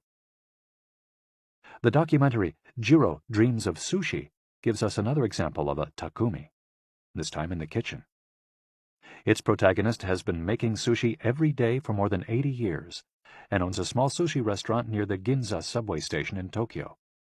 He and his son go every day to the famous Tsukiji fish market and choose the best fish to bring back to the restaurant. In the documentary, we see one of Jiro's apprentices learning to make tamago, a thin, slightly sweet omelet. No matter how hard he tries, he can't get Jiro's approval. He keeps practicing for years until he finally does. Why does the apprentice refuse to give up? Doesn't he get bored cooking eggs every day? No, because making sushi is his ikigai too. Both Jiro and his son are culinary artists. They don't get bored when they cook. They achieve a state of flow. They enjoy themselves completely when they're in the kitchen. That is their happiness, their ikigai. They've learned to take pleasure in their work, to lose their sense of time. Beyond the close relationship between father and son, which helps keep the challenge going each day, they also work in a quiet, peaceful environment that allows them to concentrate. Even after receiving a 3-star rating from Michelin, they never considered opening other locations or expanding the business. They serve just 10 patrons at a time at the bar of their small restaurant. Jiro's family isn't looking to make money. Instead, they value good working conditions and creating an environment in which they can flow while making the best sushi in the world. Jiro, like Yukio Shakunaga, begins his work at the source. He goes to the fish market to find the best tuna. Shakunaga goes to the mountains to find the best porcelain. When they get down to work, both become one with the object they are creating. This unity with the object that they reach in a state of flow takes on special meaning in Japan, where, according to Shintoism, forests, trees, and objects have a kami, spirit or god within them. When someone, whether an artist, an engineer, or a chef, sets out to create something, his or her responsibility is to use nature to give it life, while respecting that nature at every moment. During this process, the artisan becomes one with the object and flows with it. An ironworker would say that metal has a life of its own, just as someone making ceramics would say the clay does. The Japanese are skilled at bringing nature and technology together, not man versus nature, but a union of the two. The purity of Ghibli. There are those who say that the Shinto value of being connected with nature is vanishing. One of the harshest critics of this loss is another artist with a clearly defined ikigai, Hayao Miyazaki, the director of the animated films produced by Studio Ghibli. In nearly all his films, we see humans, technology, fantasy, and nature in a state of conflict, and in the end, coming together. One of the most poignant metaphors in his film, Spirited Away, is an obese spirit covered in trash that represents pollution of the rivers. In Miyazaki's films, forests have personalities, trees have feelings, and robots befriend birds. Considered a national treasure by the Japanese government, Miyazaki is an artist capable of becoming completely absorbed in his art. He uses a cell phone from the late 1990s, and he makes his entire team draw by hand. He directs his films by rendering on paper even the tiniest detail, achieving flow by drawing, not by using a computer. Thanks to this obsession on the director's part, Studio Ghibli is one of the only studios in the world where almost the entire production process is carried out using traditional techniques. Those who have visited Studio Ghibli know that it's fairly typical on a given Sunday to see a solitary individual tucked away in a corner, hard at work. A man in simple clothes who will greet them with an "Ohayo," hello, without looking up. Miyazaki is so passionate about his work that he spends many Sundays in the studio, enjoying the state of flow, putting his ikigai above all else.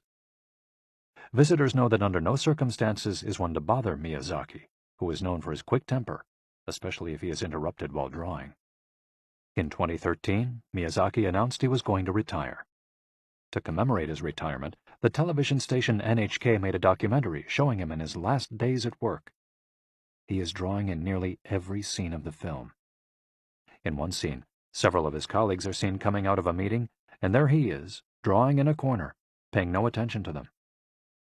In another scene, he is shown walking to work on December 30th, a national holiday in Japan, and opening the doors of Studio Ghibli so he can spend the day there, drawing alone. Miyazaki can't stop drawing. The day after his retirement, instead of going on vacation or staying at home, he went to Studio Ghibli and sat down to draw. His colleagues put on their best poker faces, not knowing what to say. 1 year later, he announced he wouldn't make any more feature films, but that he would keep on drawing until the day he died. Can someone really retire if he's passionate about what he does? The Recluses. It is not only the Japanese who have this capacity. There are artists and scientists all over the world with strong, clear ikigais. They do what they love until their dying day. The last thing Einstein wrote before closing his eyes forever was a formula that attempted to unite all the forces of the universe in a single theory.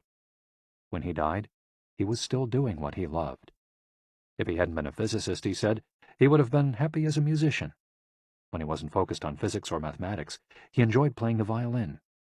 Reaching a state of flow while working on his formulas or playing music, his two ikigais, brought him endless pleasure.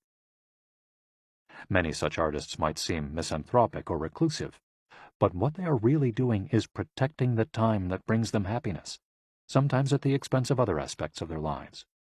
They are outliers who apply the principles of flow to their lives to an extreme. Another example of this kind of artist is the novelist Haruki Murakami.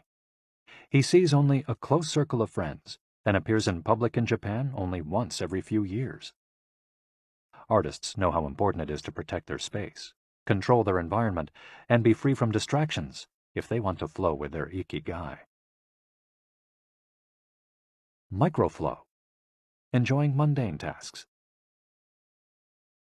But what happens when we have to, say, do the laundry, mow the lawn, or attend to paperwork?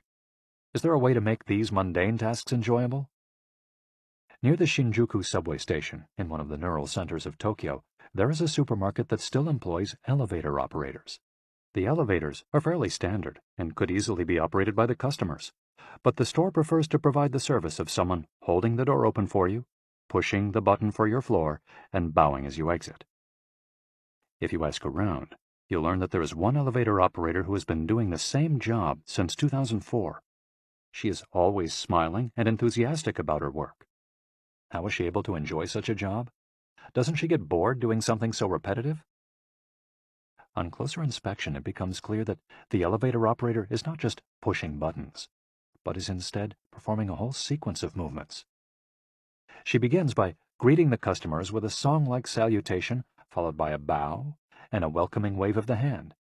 Then, she presses the elevator button with a graceful movement, as though she is a geisha offering a client a cup of tea.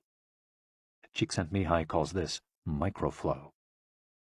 We've all been bored in a class or at a conference and started doodling to keep ourselves entertained, or whistled while painting a wall. If we're not truly being challenged, we get bored and add a layer of complexity to amuse ourselves. Our ability to turn routine tasks into moments of microflow, into something we enjoy, is key to our being happy, since we all have to do such tasks. Even Bill Gates washes the dishes every night. He says he enjoys it, that it helps him relax and clear his mind, and that he tries to do it a little better each day, following an established order or set of rules he's made for himself. Plates first, forks second, and so on. It's one of his daily moments of microflow. Richard Feynman, one of the most important physicists of all time, also took pleasure in routine tasks. W. Daniel Hillis, one of the founders of the supercomputer manufacturer Thinking Machines, hired Feynman to work on the development of a computer that could handle parallel processing when he was already world famous. He says Feynman showed up on his first day of work and said, "Okay, boss, what's my assignment?" They didn't have anything prepared, so they asked him to work on a certain mathematical problem. He immediately realized they were giving him an irrelevant task to keep him busy and said, "That sounds like a bunch of baloney. Give me something real to do." So they sent him to a nearby shop to buy office supplies, and he completed his assignment with a smile on his face. When he didn't have something important to do or needed to rest his mind, Feynman dedicated himself to microflowing, say, painting the office walls. Weeks later, after visiting the Thinking Machines offices, a group of investors declared, "You have a Nobel laureate in there, painting walls and soldering circuits." Instant vacations. Getting there through meditation. Training the mind can get us to a place of flow more quickly. Meditation is one way to exercise our mental muscles. There are many types of meditation, but they all have the same objective: calming the mind, observing our thoughts and emotions, and centering our focus on a single object. The basic practice involves sitting with a straight back and focusing on your breath. Anyone can do it, and you feel a difference after just one session. By fixing your attention on the air moving in and out of your nose, you can slow the torrent of thoughts and clear your mental horizons. The Archer's Secret. The winner of the 1988 Olympic gold medal for archery was a 17-year-old woman from South Korea. When asked how she prepared, she replied that the most important part of her training was meditating for 2 hours each day. If we want to get better at reaching a state of flow, meditation is an excellent antidote to our smartphones and their notifications constantly clamoring for our attention. One of the most common mistakes among people starting to meditate is worrying about doing it right, achieving absolute mental silence or reaching nirvana. The most important thing is to focus on the journey. Since the mind is a constant swirl of thoughts, ideas, and emotions, slowing down the centrifuge, even for just a few seconds, can help us feel more rested and leave us with a sense of clarity. In fact, one of the things we learn in the practice of meditation is not to worry about anything that flits across our mental screen. The idea of killing our boss might flash into our mind, but we simply label it as a thought and let it pass like a cloud, without judging or rejecting it. It's only a thought, one of the 60,000 we have every day, according to some experts. Meditation generates alpha and theta brainwaves. For those experienced in meditation, these waves appear right away, while it might take half an hour for a beginner to experience them. These relaxing brainwaves are the ones that are activated right before we fall asleep, as we lie in the sun or right after taking a hot bath. We all carry a spa with us everywhere we go. It's just a matter of knowing how to get in, something anyone can do with a bit of practice. Humans as ritualistic beings. Life is inherently ritualistic. We could argue that humans naturally follow rituals that keep us busy. In some modern cultures, we've been forced out of our ritualistic lives to pursue goal after goal in order to be seen as successful. But throughout history, humans have always been busy. We were hunting, cooking, farming, exploring, and raising families, activities that were structured as rituals to keep us busy throughout our days. But in an unusual way, rituals still permeate daily life and business practices in modern Japan. The main religions in Japan, Confucianism, Buddhism, and Shintoism, are all ones in which the rituals are more important than absolute rules. When doing business in Japan, process, manners, and how you work on something is more important than the final results. Whether this is good or bad for the economy is beyond the scope of this audiobook. What is indisputable, though, is that finding flow in a ritualistic workplace is much easier than in one in which we are continually stressed out trying to achieve unclear goals set by our bosses. Rituals give us clear rules and objectives, which help us enter a state of flow. When we have only a big goal in front of us, we might feel lost or overwhelmed by it. Rituals help us by giving us the process, the sub-steps on the path to achieving a goal. When confronted with a big goal, try to break it down into parts, and then attack each part one by one. Focus on enjoying your daily rituals, using them as tools to enter a state of flow. Don't worry about the outcome. It will come naturally.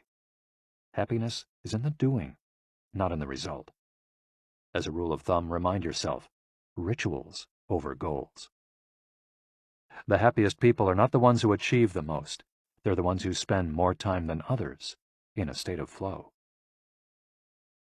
Using flow to find your IKIGAI. After hearing this chapter, you should have a better idea of which activities in your life make you enter flow. Write all of them on a piece of paper. Then, ask yourself 3 questions. What do the activities that drive you to flow have in common? Why do these activities drive you to flow? For example, are all the activities you most like doing ones that you practice alone or with other people?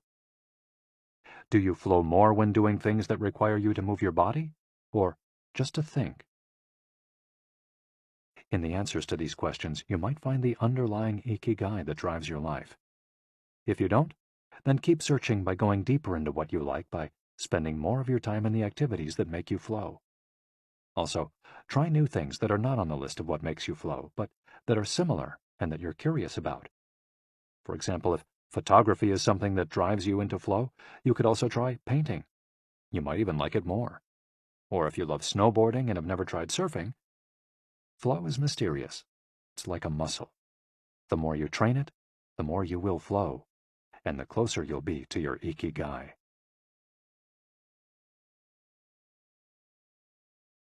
Chapter 5. Masters of Longevity. Words of wisdom from the longest living people in the world. When we started working on this audiobook, we didn't want to just research the factors that contribute to a long and happy life. We wanted to hear from the true masters of this art.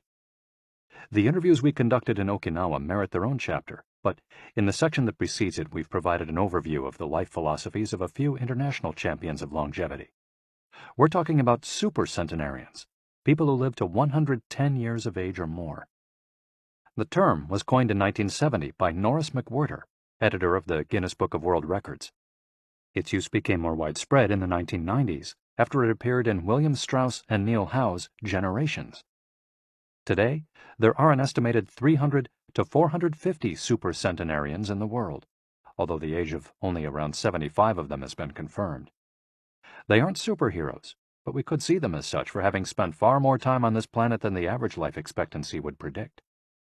Given the rise in life expectancy around the world, the number of supercentenarians might also increase. A healthy and purposeful life could help us join their ranks. Let's take a look at what a few of them have to say. Misao Okawa, 117. Eat and sleep, and you'll live a long time. You have to learn to relax. According to the Gerontology Research Group, until April 2015, the oldest living person in the world was Misao Okawa, who passed away in a care facility in Osaka, Japan after living for 117 years, 27 days. The daughter of a textile merchant, she was born in 1898, when Spain lost its colonies in Cuba and the Philippines, and the United States annexed Hawaii and launched Pepsi-Cola. Until she was 110, this woman, who lived in 3 different centuries, cared for herself unassisted. When specialists asked about her self-care routine, Misao answered simply, eating sushi and sleeping, to which we should add, having a tremendous thirst for life. When they inquired about her secret for longevity, she answered with a smile, I ask myself the same thing. Proof that Japan continues to be a factory of long life. In July of the same year, Sakari Momoi passed away at 112 years and 150 days old. At the time, he was the oldest man in the world, though he was younger than 57 women. Maria Capovilla, 116. I've never eaten meat in my life. Born in Ecuador in 1889, Maria Capovilla was recognized by Guinness as the world's oldest person.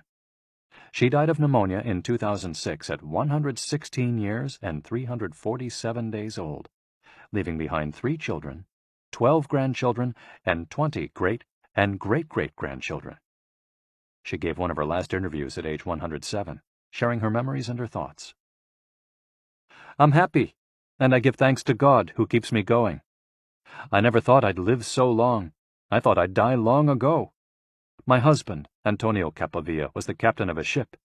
He passed away at 84. We had 2 daughters and a son, and now I have many grandchildren and great-grandchildren. Things were better back in the old days. People behaved better. We used to dance, but we were more restrained. There was this one song I loved dancing to, Maria, by Luis Alarcón. I still remember most of the words. I also remember many prayers and say them every day. I like the waltz, and can still dance it. I also still make crafts. I do some of the things I did when I was in school. When she had finished recalling her past, she began to dance, one of her great passions, with an energy that made her seem decades younger. When asked about her secret for longevity, she responded simply, I don't know what the secret to long life is. The only thing I do is I've never eaten meat in my life. I attribute it to that. Jean Calment, 122. Everything's fine. Born in Arles, France, in February 1875, Jean Calment lived until August 4, 1997, making her, at 122, the oldest person of verified age in history. She jokingly said that she competed with Methuselah, and there is no question that she broke numerous records as she went on celebrating birthdays. She died of natural causes at the end of a happy life, during which she denied herself almost nothing. She rode a bicycle until she turned 100. She lived on her own until 110, when she agreed to move into a nursing home after accidentally starting a small fire in her apartment. She stopped smoking at 120, when her cataracts started making it hard for her to bring a cigarette to her lips. One of her secrets may have been her sense of humor. As she said on her 120th birthday, I see badly, I hear badly, and I feel bad, but everything's fine. Walter Bruning, 114. If you keep your mind and body busy, you'll be around a long time. Born in Minnesota in 1896, Walter Bruning was able to see 3 centuries in his lifetime. He died in Montana in 2011 from natural causes. He'd had 2 wives and a 50-year career on the railroad. At 83, he retired to an assisted living center in Montana, where he remained until his death. He is the 2nd oldest man of verified age ever born in the United States. He gave many interviews in his final years, insisting that his longevity stemmed from, among other things, his habit of eating only 2 meals per day and working for as many hours as he could. Your mind and your body, you keep both busy, he said on his 112th birthday. You'll be here a long time. Back then, he was still exercising every day. Among Bruning's other secrets, he had a habit of helping others, and he wasn't afraid of dying. As he declared in a 2010 interview with the Associated Press, we're all going to die. Some people are scared of dying. Never be afraid to die, because you're born to die. Before passing away in 2011, he is said to have told a pastor that he'd made a deal with God. If he wasn't going to get better, it was time to go. Alexander Emich, 111. I just haven't died yet. Born in Poland in 1903, Alexander Emich was a chemist and parapsychologist residing in the United States who, after the death of his predecessor in 2014, became the oldest man of authenticated age in the world. Emich himself died a year thereafter, in June of that year, leaving behind a long life rich with experiences. Emich attributed his longevity to, among other things, never drinking alcohol. "It's not as though I had won the Nobel Prize," he said upon being declared the world's oldest man. "I never thought I'd get to be so old." When asked about his secret to living so long, his answer was, "I don't know. I just haven't died yet." Ikigai artists. The secret to long life, however, is not held by supercentenarians alone. There are many people of advanced age who, though they haven't made it into Guinness World Records, offer us inspiration and ideas for bringing energy and meaning to our lives. Artists, for example, who carry the torch of their Ikigai instead of retiring, have this power. Art, in all its forms, is an Ikigai that can bring happiness and purpose to our days. Enjoying or creating beauty is free, and something all human beings have access to. Hokusai, the Japanese artist who made woodblock prints in the ukiyo-e style and lived for 88 years, from the mid-18th to the mid-19th century, added this postscript to the first edition of his 100 Views of Mount Fuji. "All that I have produced before the age of 70 is not worth being counted. It is at the age of 73 that I have somewhat begun to understand the structure of true nature, of animals and grasses, and trees and birds, and fishes and insects. Consequently, at 80 years of age, I shall have made still more progress. At 90, I hope to have penetrated into the mystery of things. At 100 years of age, I should have reached decidedly a marvelous degree. And when I shall be 110, all that I do, every point and every line, shall be instinct with life." Following is our collection of some of the most inspirational words from artists interviewed by Camille Sweeney for the New York Times. Of those still living, none have retired, and all still enjoy their passion, which they plan to pursue until their final breath, demonstrating that when you have a clear purpose, no one can stop you. The actor Christopher Plummer, still working at 86, reveals a dark desire shared by many who love the profession. "We want to drop dead on stage. That would be a nice, theatrical way to go." Osamu Tezuka, the father of modern Japanese manga, shared this feeling. Before he died in 1989, his last words as he drew one final cartoon were, "Please, just let me work." The 86-year-old filmmaker Frederick Wiseman declared on a stroll through Paris that he likes to work, which is why he does it with such intensity. "Everybody complains about the aches and pains and all that, but my friends are either dead or are still working," he said. Carmen Herrera, a painter who just entered her 100th year, sold her first canvas at 89. Today, her work is in the permanent collections of the Tate Modern and the Museum of Modern Art. When asked how she viewed her future, she responded, "I am always waiting to finish the next thing. Absurd, I know. I go day by day." Never stop learning. You may grow old and trembling in your anatomies. You may lie awake at night listening to the disorder of your veins. You may miss your only love. You may see the world about you devastated by evil lunatics, or know your honor trampled in the sewers of baser minds. There is only one thing for it then: to learn. Learn why the world wags, and what wags it. That is the only thing which the mind can never exhaust, never alienate, never be tortured by, never fear or distrust, and never dream of regretting. T.H. White, the once and future king. For his part, naturalist and author Edward O. Wilson asserted, "I feel I have enough experience to join those who are addressing big questions. About 10 years ago, when I began reading and thinking more broadly about the questions of what are we, where did we come from, and where are we going, I was astonished at how little this was being done." Ellsworth Kelly, an artist who passed away in 2015 at the age of 92, assured us that the idea that we lose our faculties with age is, in part, a myth, because instead we develop a greater clarity and capacity for observation. It's one thing about getting older. You see more.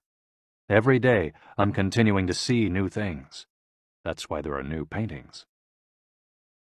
At age 86, the architect Frank Gehry reminds us that some buildings can take 7 years, from the time you're hired until you're finished, a fact that favors a patient attitude with regard to the passage of time.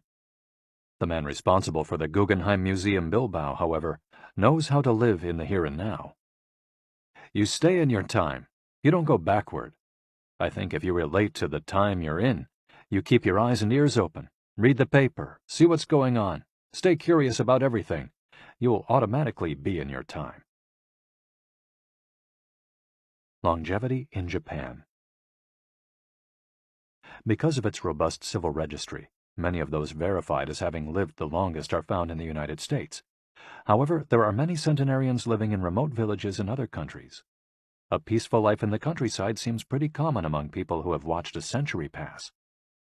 Without question, the international superstar of longevity is Japan, which has the highest life expectancy of any country in the world.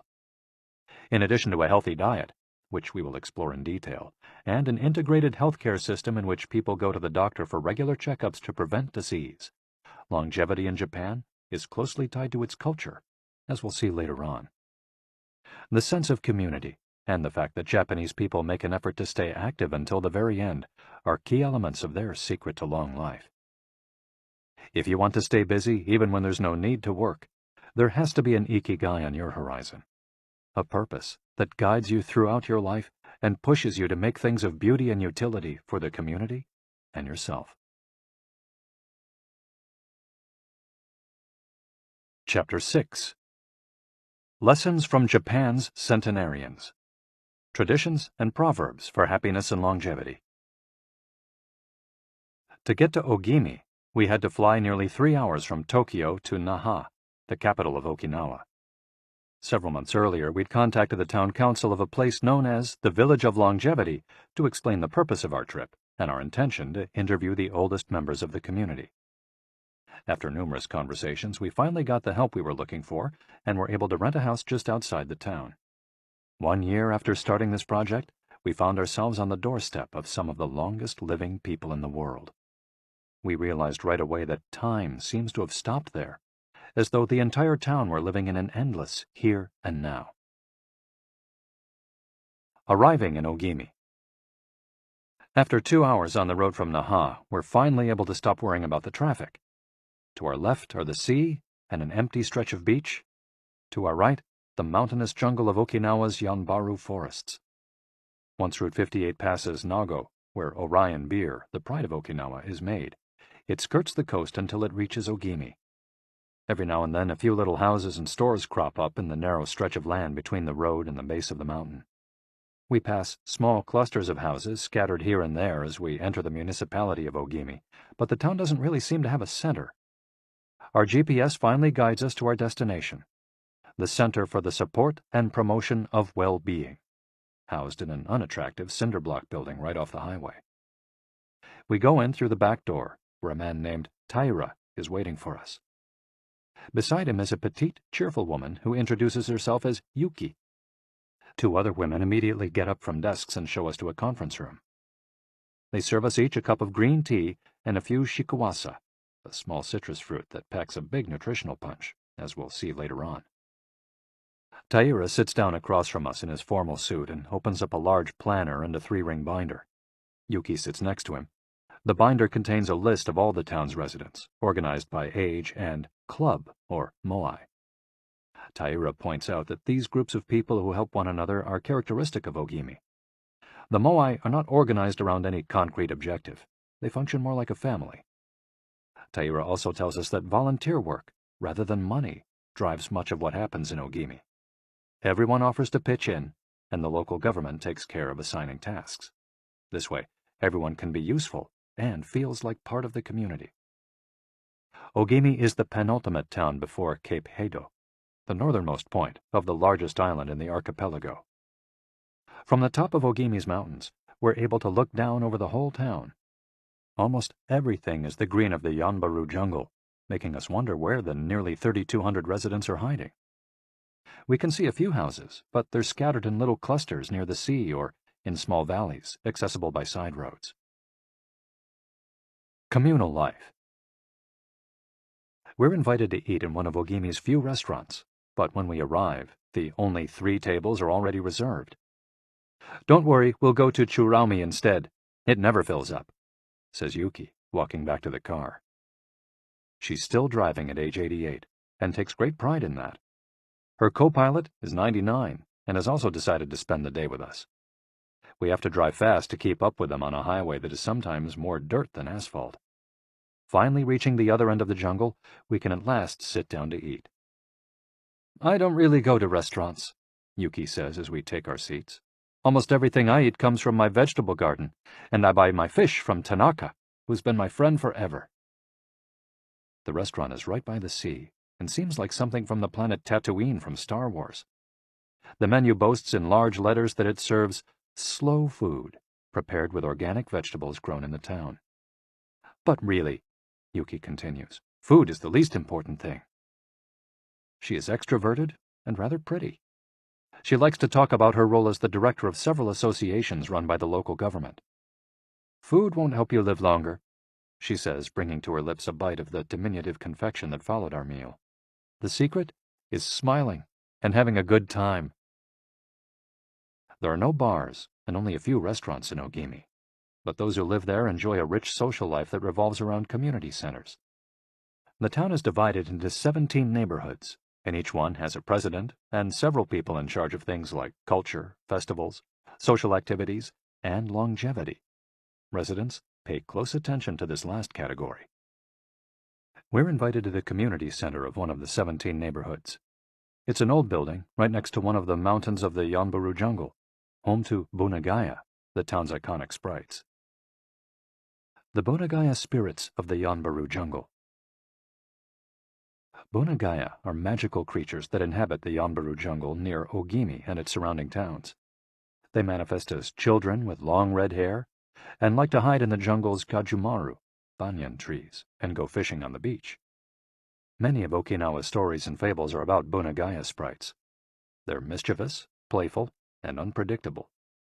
Locals say that the Bunagaya love the mountains, rivers, sea, trees, earth, wind, and animals, and that if you want to befriend them, you have to show respect for nature.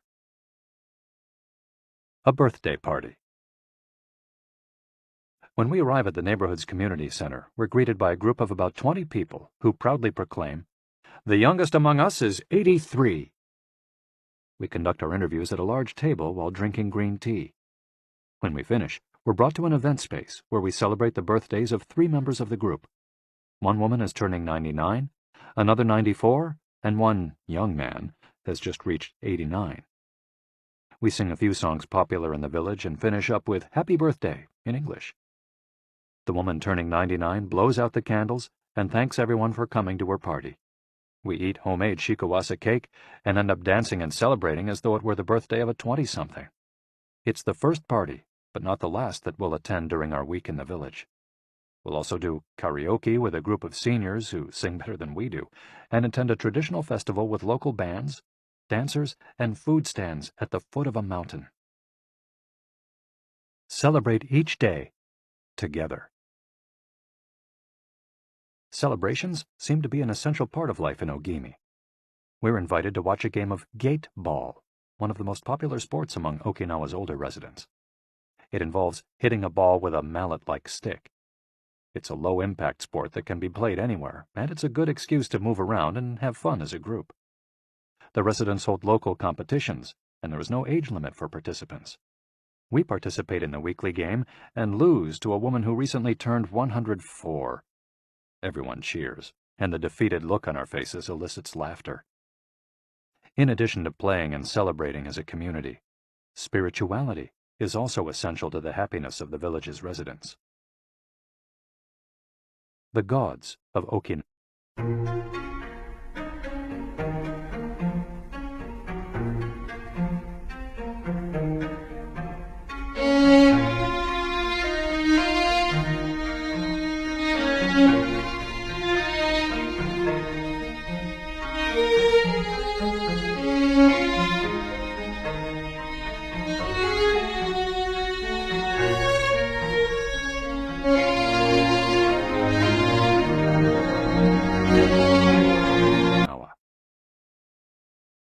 The main religion in Okinawa is known as Ryukyu Shinto.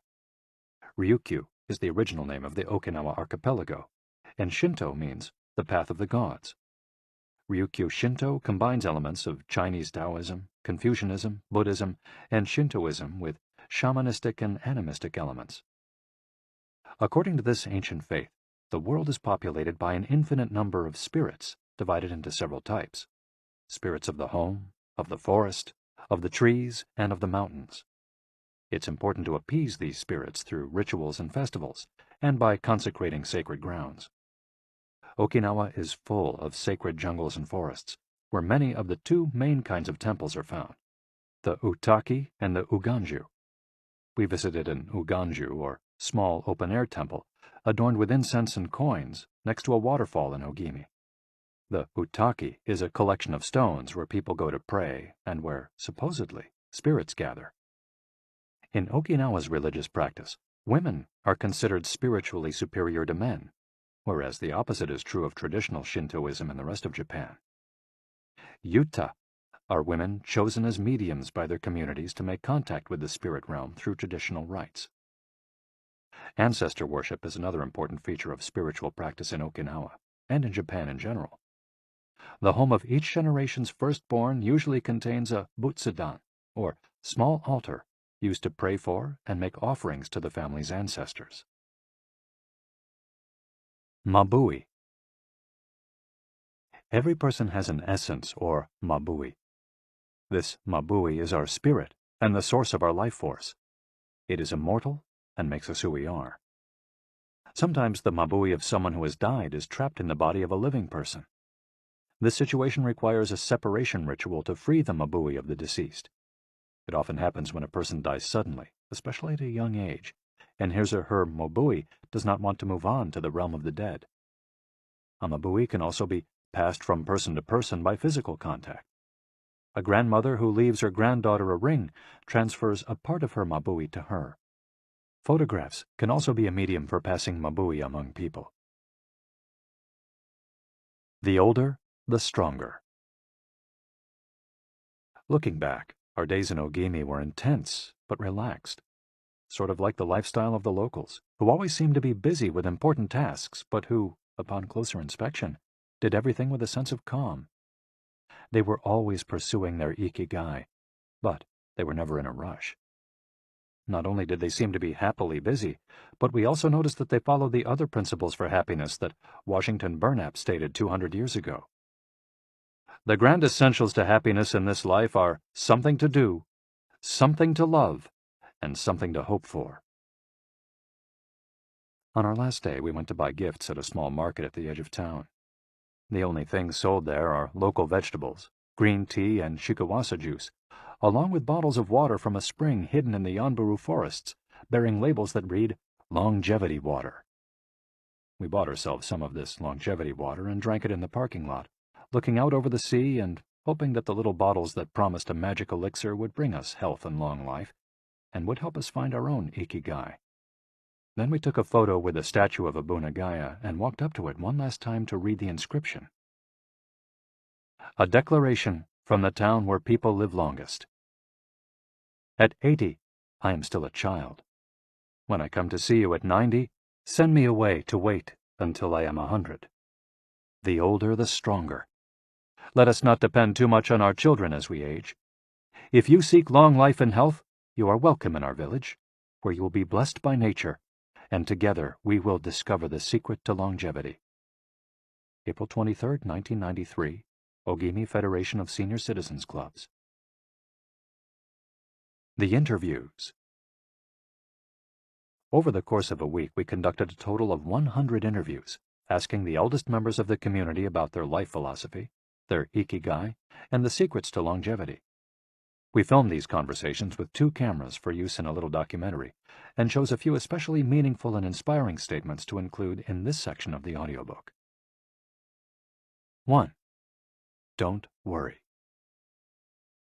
The secret to a long life is not to worry, and to keep your heart young. Don't let it grow old. Open your heart to people with a nice smile on your face. If you smile and open your heart, your grandchildren and everyone else will want to see you. The best way to avoid anxiety is to go out in the street and say hello to people. I do it every day. I go out there and say hello and see you later. Then I go home and care for my vegetable garden. In the afternoon, I spend time with friends. Here, everyone gets along. We try not to cause problems. Spending time together and having fun is the only thing that matters. 2. Cultivate good habits. I feel joy every morning waking up at 6 and opening the curtains to look out at my garden, where I grow my own vegetables.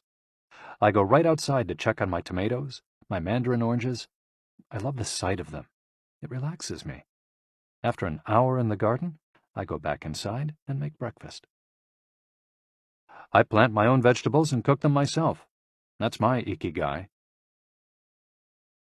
The key to staying sharp in old age is in your fingers. From your fingers to your brain and back again. If you keep your fingers busy, you'll live to see 100. I get up at 4 every day. I set my alarm for that time, have a cup of coffee, and do a little exercise, lifting my arms. That gives me energy for the rest of the day. I eat a bit of everything. I think that's the secret. I like variety in what I eat. I think it tastes better. Working. If you don't work, your body breaks down. When I wake up, I go to the Butsudan and light incense. You have to keep your ancestors in mind. It's the first thing I do every morning. I wake up every day at the same time, early, and spend the morning in my vegetable garden. I go dancing with my friends once a week. I do exercise every day, and every morning I go for a little walk. I never forget to do my Taiso exercises when I get up. Eating vegetables, it helps you live longer. To live a long time, you need to do 3 things. Exercise to stay healthy, eat well, and spend time with people. 3. Nurture your friendships every day. Getting together with my friends is my most important IKIGAI. We all get together here and talk. It's very important. I always know I'll see them all here tomorrow, and that's one of my favorite things in life. My main hobby is getting together with friends and neighbors. Talking each day with the people you love, that's the secret to a long life. I say hello and see you later to the children on their way to school and wave at everyone who goes by me in their car. Drive safely, I say. Between 7:20 a.m. and 8:15 a.m., I'm outside on my feet the whole time, saying hello to people. Once everyone's gone, I go back inside. Chatting and drinking tea with my neighbors, that's the best thing in life. And singing together. I wake up at 5 every morning, leave the house, and walk to the sea. Then I go to a friend's house and we have tea together. That's the secret to a long life, getting together with people and going from place to place. 4. Live an unhurried life. My secret to a long life is always saying to myself, slow down and relax. You live much longer if you're not in a hurry. I make things with wicker. That's my IKIGAI. The first thing I do when I wake up is pray. Then I do my exercises and eat breakfast. At 7, I calmly start working on my wicker. When I get tired at 5, I go visit my friends. Doing many different things every day. Always staying busy but doing one thing at a time without getting overwhelmed. The secret to long life is going to bed early, waking up early, and going for a walk. Living peacefully and enjoying the little things. Getting along with your friends. Spring, summer, fall, winter. Enjoying each season happily. 5. Be optimistic. Every day I say to myself, today will be full of health and energy. Live it to the fullest. I'm 98, but consider myself young. I still have so much to do. Laugh. Laughter is the most important thing. I laugh wherever I go. I'm going to live to be 100. Of course I am. It's a huge motivation for me. Dancing and singing with your grandchildren is the best thing in life. I feel very fortunate to have been born here. I give thanks for it every day. The most important thing in Ogimi, in life, is to keep smiling. I do volunteer work to give back to the village a bit of what it has given to me. For example, I use my car to help friends get to the hospital. There's no secret to it. The trick is just to live. Keys to the Ogimi lifestyle. 100% of the people we interviewed keep a vegetable garden, and most of them also have fields of tea, mangoes, shikuwasa, and so on. All belong to some form of neighborhood association where they feel cared for as though by family. They celebrate all the time, even little things. Music, song, and dance are essential parts of daily life. They have an important purpose in life, or several. They have an IKIGAI, but they don't take it too seriously. They're relaxed and enjoy all that they do. They are very proud of their traditions and local culture. They are passionate about everything they do, however insignificant it might seem. Locals have a strong sense of yui ma'aru, recognizing the connection between people. They help each other with everything from work in the fields, harvesting sugarcane or planting rice, to building houses and municipal projects. Our friend Miyagi, who ate dinner with us on our last night in town, told us that he was building a new home with the help of all his friends, and that we could stay there the next time we were in Ogimi. They are always busy, but they occupy themselves with tasks that allow them to relax. We didn't see a single old grandpa sitting on a bench doing nothing. They're always coming and going, to sing karaoke, visit with neighbors, or play a game of gate ball. Chapter 7. The Ikigai Diet. What the world's longest living people eat and drink. According to the World Health Organization, Japan has the highest life expectancy in the world, 85 years for men and 87.3 years for women.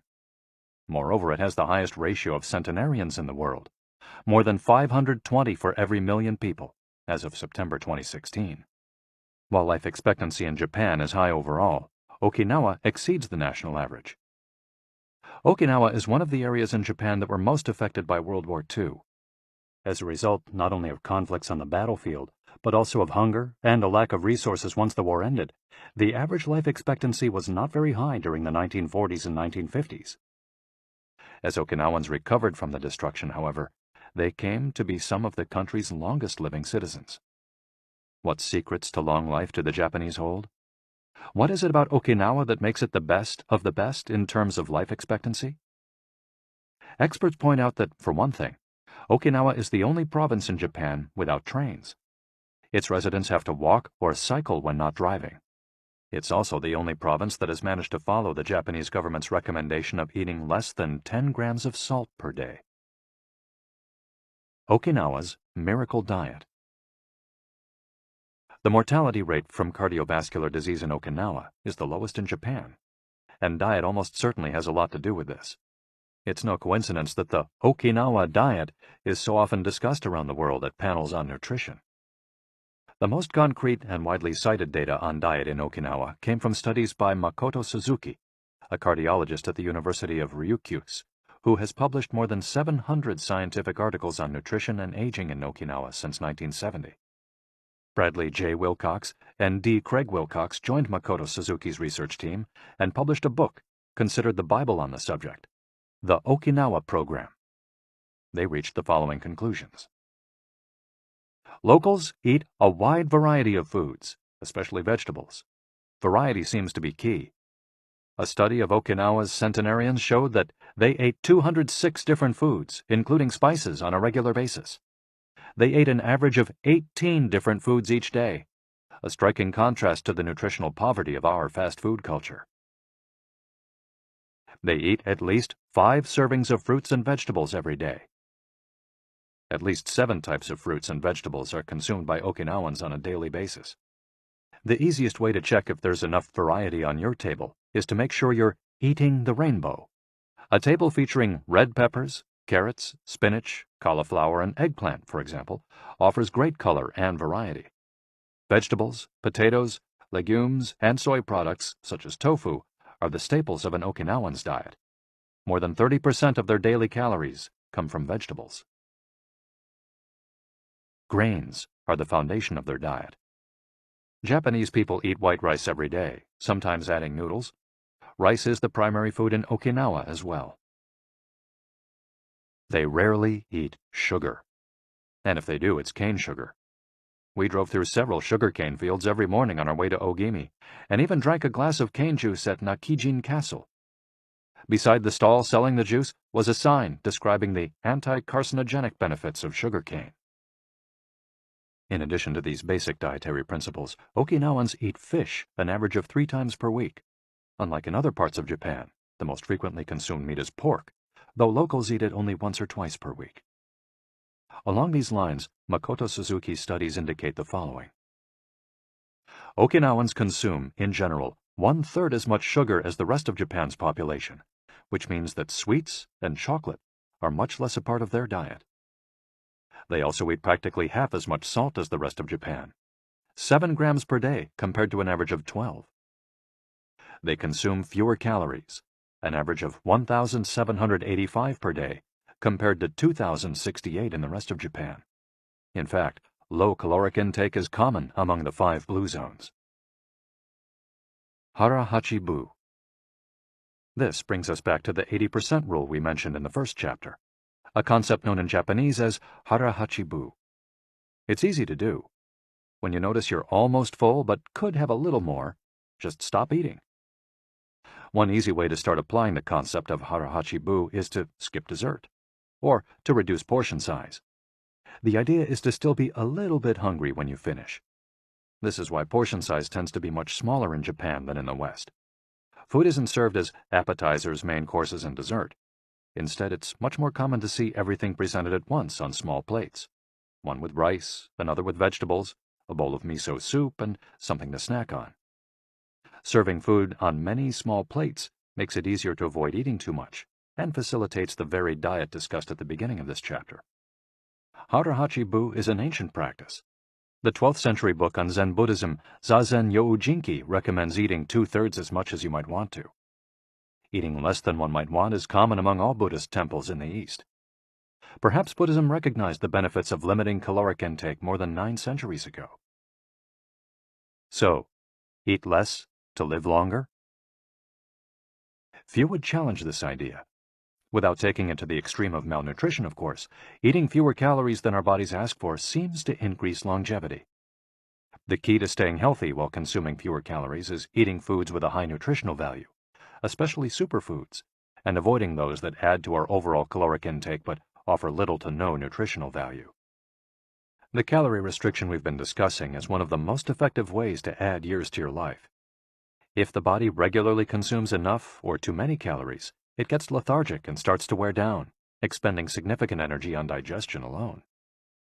Another benefit of calorie restriction is that it reduces levels of IGF-1, insulin-like growth factor 1, in the body. IGF-1 is a protein that plays a significant role in the aging process. It seems that one of the reasons humans and animals age is an excess of this protein in their blood. Whether calorie restriction will extend lifespan in humans is not yet known, but data increasingly indicate that moderate calorie restriction with adequate nutrition has a powerful protective effect against obesity, type 2 diabetes, inflammation, hypertension, and cardiovascular disease, and reduces metabolic risk factors associated with cancer. An alternative to following the 80% rule on a daily basis is to fast for 1 or 2 days each week. The 5-2, or fasting diet, recommends 2 days of fasting, consuming fewer than 500 calories every week, and eating normally on the other 5 days. Among its many benefits, fasting helps cleanse the digestive system and allows it to rest. 15 natural antioxidants found in the Okinawan diet. Antioxidants are molecules that slow down the oxidation process in cells, neutralizing the free radicals that cause damage and accelerate aging. The antioxidant power of green tea, for example, is well known, and will be discussed later at greater length. Because they are rich in antioxidants and are eaten nearly every day in the region, these 15 foods are considered keys to Okinawan vitality. Tofu, miso, tuna, carrots, goya, a bitter melon, kombu, sea kelp, cabbage, nori, seaweed, onion, soy sprouts, hechima, a cucumber-like gourd, soybeans, boiled or raw, sweet potato, peppers, and sanpin-cha, jasmine tea. Sanpin-cha, the reigning infusion in Okinawa. Okinawans drink more sanpin-cha, a mix of green tea and jasmine flowers, than any other kind of tea. The closest approximation in the West would be the jasmine tea that usually comes from China. A 1988 study conducted by Hiroko Sho at the Okinawa Institute of Science and Technology indicates that jasmine tea reduces blood cholesterol levels. Sanpin-cha can be found in many different forms in Okinawa and is even available in vending machines. In addition to all the antioxidant benefits of green tea, it boasts the benefits of jasmine, which include reducing the risk of heart attack, strengthening the immune system, helping relieve stress, lowering cholesterol. Okinawans drink an average of 3 cups of sanpin-cha every day. It might be hard to find exactly the same blend in the West, but we can drink jasmine tea, or even a high-quality green tea instead. The secrets of green tea. Green tea has been credited for centuries with significant medicinal properties. Recent studies have confirmed its many benefits and have attested to the importance of this ancient plant in the longevity of those who drink it often. Originally from China, where it's been consumed for millennia, green tea didn't make its way to the rest of the world until just a few centuries ago. Unlike other teas, and as a result of being air-dried without fermentation, it retains its active elements even after being dried and crumbled. It offers meaningful health benefits such as controlling cholesterol, lowering blood sugar levels, improving circulation, protection against the flu, vitamin C, promoting bone health, fluoride, protection against certain bacterial infections, protection against UV damage, cleansing, and diuretic effects. White tea, with its high concentration of polyphenols, may be even more effective against aging. In fact, it's considered to be the natural product with the greatest antioxidant power in the world, to the extent that 1 cup of white tea might pack the same punch as a dozen glasses of orange juice. In summary, drinking green or white tea every day can help us reduce the free radicals in our bodies, keeping us young longer. The powerful shikuwasa. Shikuwasa is the citrus fruit par excellence of Okinawa, and Ogimi is its largest producer in all of Japan. The fruit is extremely acidic. It's impossible to drink shikuwasa juice without diluting it first with water. Its taste is somewhere between that of a lime and a mandarin orange, to which it bears a family resemblance. Shikuwasas also contain high levels of nobiletin, a flavonoid rich in antioxidants. All citrus fruits, grapefruits, oranges, lemons, are high in nobiletin, but Okinawa's shikuwasas have 40 times as much as oranges. Consuming nobiletin has been proven to protect us from arteriosclerosis, cancer, type 2 diabetes, and obesity in general. Shikuwasas also contain vitamins C and B, beta-carotene, and minerals. They're used in many traditional dishes and to add flavor to food, and are squeezed to make juice. While conducting research at the birthday parties of the town's grandparents, we were served shikuwasa cake. The antioxidant canon for Westerners. In 2010, the UK's Daily Mirror published a list of foods recommended by experts to combat aging. Among these foods readily available in the West are vegetables, such as broccoli and chard, for their high concentration of water, minerals, and fiber. Oily fish, such as salmon, mackerel, tuna, and sardines, for all the antioxidants in their fat. Fruits, such as citrus, strawberries, and apricots. They're an excellent source of vitamins and help eliminate toxins from the body. Berries, such as blueberries and goji berries. They're rich in phytochemical antioxidants. Dried fruits, which contain vitamins and antioxidants and give you energy. Grains, such as oats and wheat, which give you energy and contain minerals. Olive oil, for its antioxidant effects that show in your skin. Red wine, in moderation, for its antioxidant and vasodilatory properties. Foods that should be eliminated are refined sugar and grains, processed baked goods, and prepared foods, along with cow's milk and all its derivatives. Following this diet will help you feel younger and slow the process of premature aging. Chapter 8. Gentle Movements, Longer Life. Exercises from the East that promote health and longevity. Studies from the Blue Zone suggest that the people who live the longest are not the ones who do the most exercise, but rather the ones who move the most. When we visited Ogimi, the village of longevity, we discovered that even people over 80 and 90 years old are still highly active. They don't stay at home looking out the window or reading the newspaper. Ogimi's residents walk a lot, do karaoke with their neighbors, get up early in the morning, and as soon as they've had breakfast, or even before, head outside to weed their gardens. They don't go to the gym or exercise intensely, but they almost never stop moving in the course of their daily routines. As easy as getting out of your chair. Metabolism slows down 90% after 30 minutes of sitting. The enzymes that move the bad fat from your arteries to your muscles, where it can get burned off, slow down. And after 2 hours, good cholesterol drops 20%. Just getting up for 5 minutes is going to get things going again. These things are so simple they're almost stupid, says Gavin Bradley in a 2015 interview with Bridget Schulte for The Washington Post. Bradley is one of the preeminent experts on the subject, and the director of an international organization dedicated to building awareness of how detrimental sitting all the time can be to our health. If we live in a city, we might find it hard to move in natural and healthy ways every day, but we can turn to exercises that have proven for centuries to be good for the body. The Eastern disciplines for bringing body, mind, and soul into balance have become quite popular in the West, but in their countries of origin, they've been used for ages to promote health. Yoga, originally from India, though very popular in Japan, and China's Qigong and Tai Chi, among other disciplines, seek to create harmony between a person's body and mind so they can face the world with strength, joy, and serenity. They're touted as elixirs of youth, and science has endorsed the claim. These gentle exercises offer extraordinary health benefits and are particularly appropriate for older individuals who have a harder time staying fit. Tai Chi has been shown, among other things, to slow the development of osteoporosis and Parkinson's disease, to increase circulation, and to improve muscle tone and flexibility. Its emotional benefits are just as important. It's a great shield against stress and depression.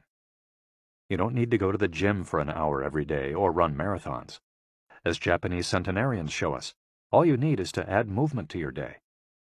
Practicing any of these Eastern disciplines on a regular basis is a great way to do so.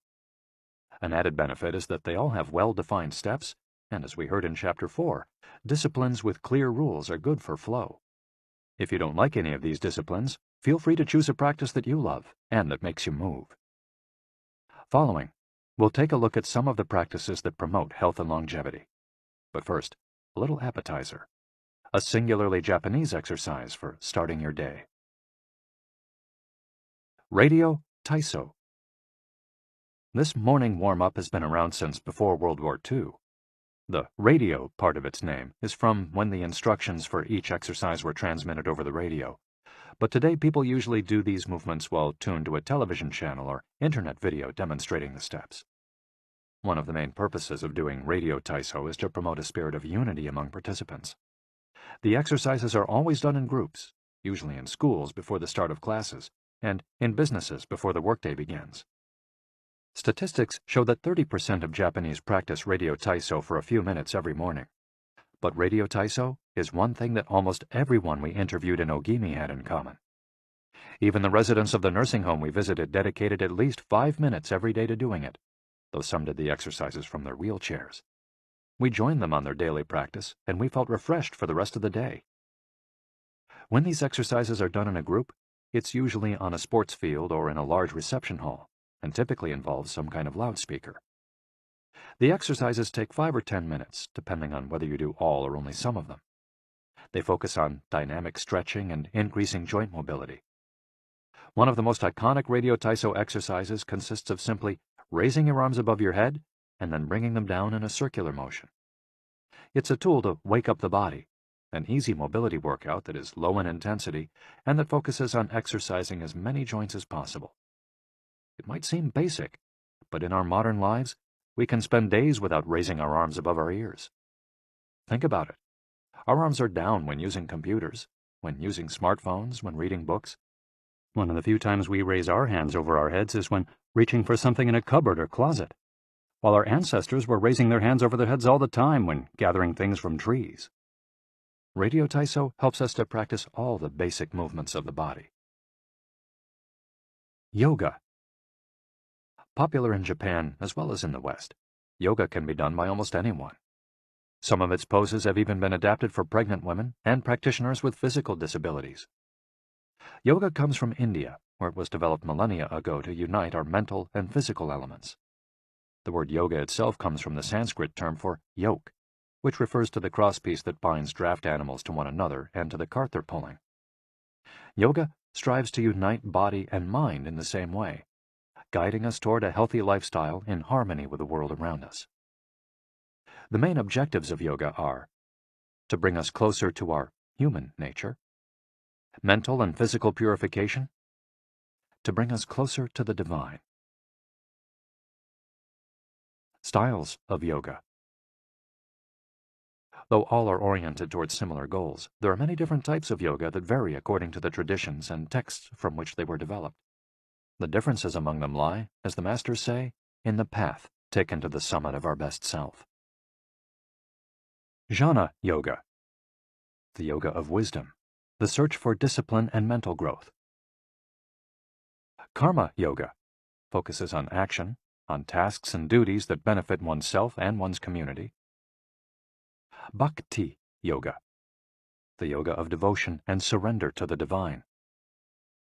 Mantra Yoga focuses on the recitation of mantras to reach a state of relaxation. Kundalini Yoga combines diverse steps to reach the desired mental state. Raja Yoga, also known as the royal path, encompasses a range of steps geared toward achieving communion with oneself and others. Hatha Yoga, the most widespread form in the West and Japan, characterized by asanas, or poses, combined in a quest for balance. How to do a sun salutation. The sun salutation is one of the most iconic exercises in Hatha Yoga. To do it, you simply have to follow these 12 basic movements. 1. With your feet together, stand up straight, but keep your muscles relaxed. Exhale. 2. Place the palms of your hands together in front of your chest. From this position, inhale as you raise your arms above your head and bend backwards slightly. 3. Exhale as you bend forward until you touch the ground with the palms of your hands, without bending your knees. 4. Stretch one leg back to touch the floor with the tips of your toes. Inhale. 5. Bring the other leg back, keeping your legs and arms straight as you hold your breath. 6.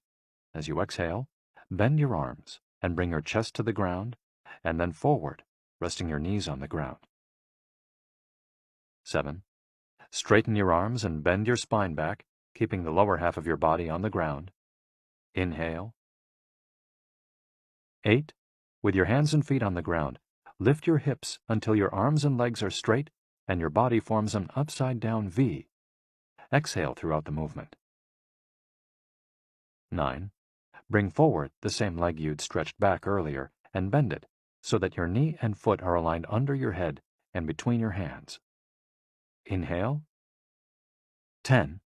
Exhale as you bring your back foot forward and straighten your legs, keeping your hands on the ground as in posture 3. 11.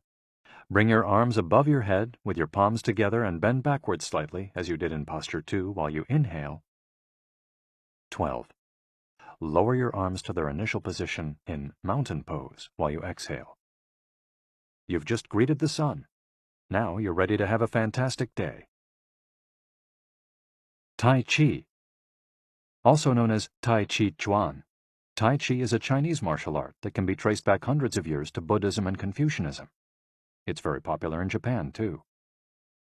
According to Chinese tradition, it was created by the Taoist master and martial arts practitioner Zhang Sangfeng, though it was Yang Luchan who in the 19th century brought the form to the rest of the world. Tai Chi was originally a neijia, or internal martial art, meaning its goal was personal growth. Focused on self-defense, it teaches those who practice it to defeat their adversaries by using the least amount of force possible and by relying on agility. Tai Chi, which was also seen as a means of healing body and mind, would go on to be used more frequently to foster health and inner peace. To encourage its citizens to be more active, the Chinese government promoted it as an exercise, and it lost its original connection to martial arts, becoming instead a source of health and well-being, accessible to all. Styles of Tai Chi. There are different schools and styles of Tai Chi. The following are the best known. Chen style alternates between slow movements and explosive ones. Yang style, the most widespread of the forms, characterized by slow, fluid movements. Wu style utilizes small, slow, deliberate movements. Hao style, centered on internal movements, with almost microscopic external movements, one of the least practiced forms of Tai Chi, even in China. Despite their differences, these styles all have the same objectives. 1. To control movement through stillness. 2. To overcome force through finesse. 3. To move second and arrive first. 4. To know yourself and your opponent. The 10 basic principles of Tai Chi. According to the master Yang Cheng Fu, the correct practice of Tai Chi follows 10 basic principles. 1. Elevate the crown of your head and focus all your energy there. 2. Tighten your chest and expand your back to lighten your lower body. 3. Relax your waist and let it guide your body. 4.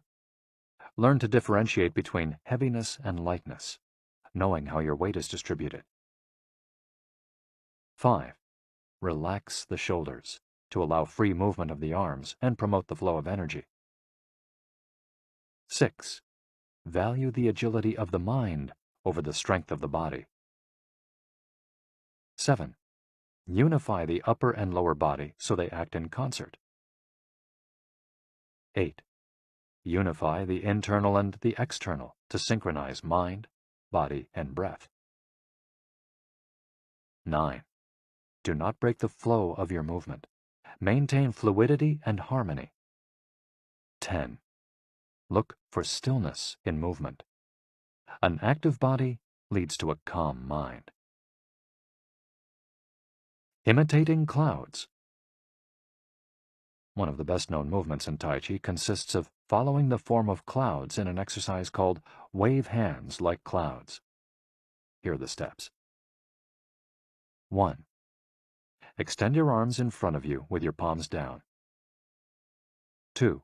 Turn your palms to face in, as though you were hugging a tree trunk. 3. Open your arms out to the side. 4. Bring the left arm up and center, and the right arm down and center. 5. Trace the shape of a ball in front of your body. 6. Turn your left palm toward your face. 7.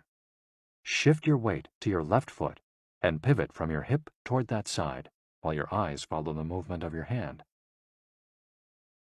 8. Bring your left hand to your waist and your right hand in front of your face. 9. Shift your weight to your right foot. 10. Pivot toward your right, looking at your raised right hand the entire time. 11. Repeat this movement fluidly, shifting your weight from one foot to the other as you reposition your hands. 12. Stretch your arms out in front of you again and bring them down slowly, returning to your initial position. Qigong. also known as Qi Kung. Its name combines Qi, life force or energy, and Gong, work, indicating that the form works with the individual's life force. Though relatively modern, especially under its current name, the art of Qigong is based on the Tao Yin, an ancient art meant to foster mental and physical well-being. The practice began to appear in reports on training in martial arts at the beginning of the 20th century, and by the 1930s was being used in hospitals. The Chinese government later popularized it, as it had done with Tai Chi. Qigong involves static and dynamic physical exercises that stimulate respiration in a standing, seated, or reclined position. There are many different styles of Qigong, but all of them seek to strengthen and regenerate Qi. Though its movements are typically gentle, the practice is intense. Benefits of Qigong. According to numerous international scientific studies, Qigong, like Tai Chi and yoga, offers significant health benefits. The following stand out among those proven through scientific research, as observed by Dr. Kenneth M. Sancer of San Francisco's Qigong Institute in his article, Medicinal Applications of Qigong. Modification of brainwaves. Improved balance of sex hormones. Lower mortality rate from heart attacks. Lower blood pressure in patients with hypertension. Greater bone density. Better circulation. Deceleration of symptoms associated with senility. Greater balance and efficiency of bodily functions. Increased blood flow to the brain and greater mind-body connection. Improved cardiac function. Reduction in the secondary effects of cancer treatments. Practicing these arts not only keeps us in shape, it also helps extend our lives. Methods for practicing Qigong. In order to practice Qigong correctly, we should remember that our life energy flows through our whole body. We should know how to regulate its many parts. 1. Tiao Shen. Regulating the body by adopting the correct posture. It's important to be firmly rooted to the ground. 2. Tiao Shi.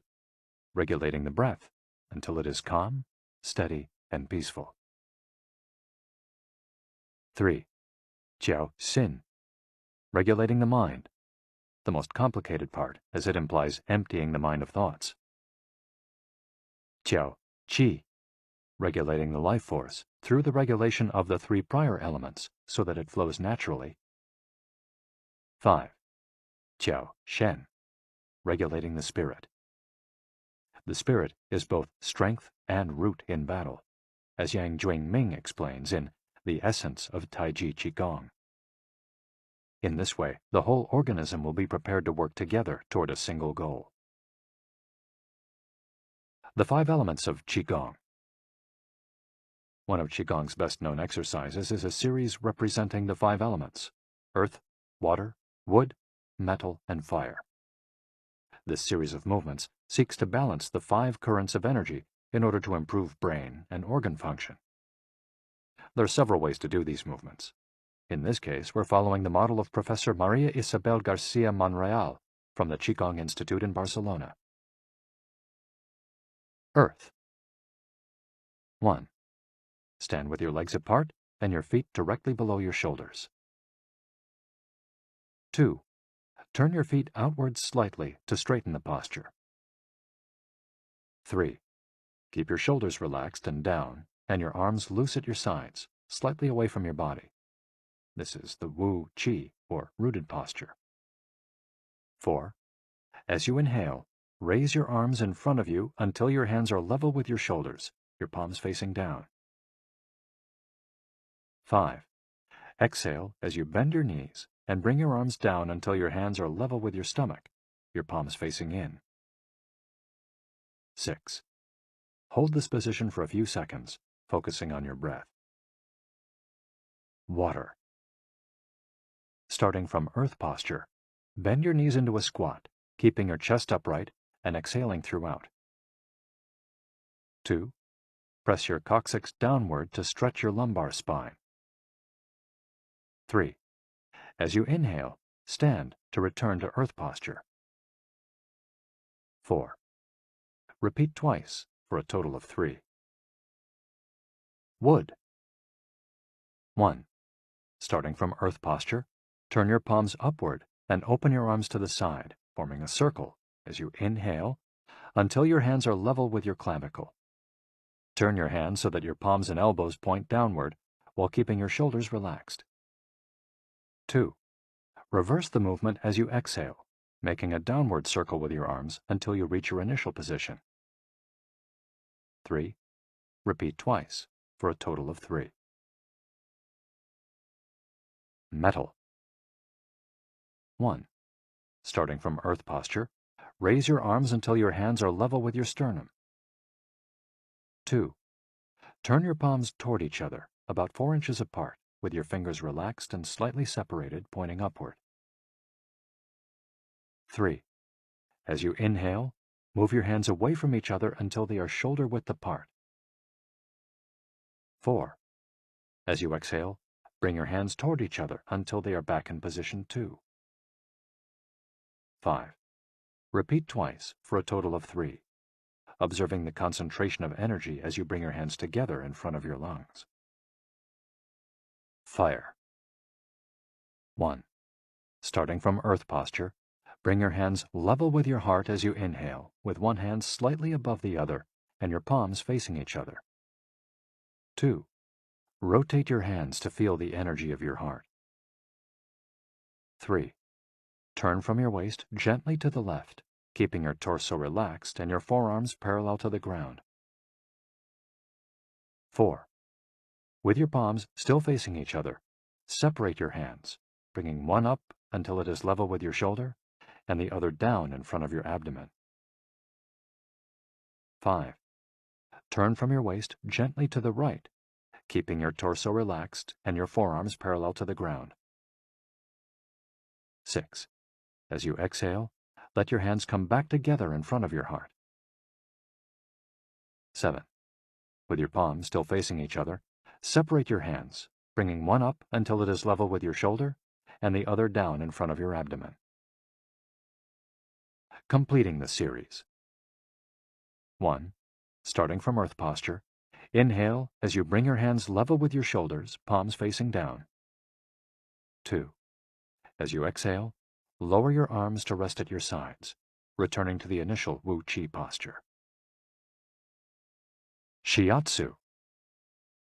Created in Japan in the early 20th century, principally for the treatment of arthritis, shiatsu also works on energy flow through the application of pressure with the thumbs and the palms of the hands. In combination with stretching and breathing exercises, it seeks to create equilibrium among the different elements of the body. The following quote is about the Dao Yin, a general term referring to the ancient arts meant to foster mental and physical well-being.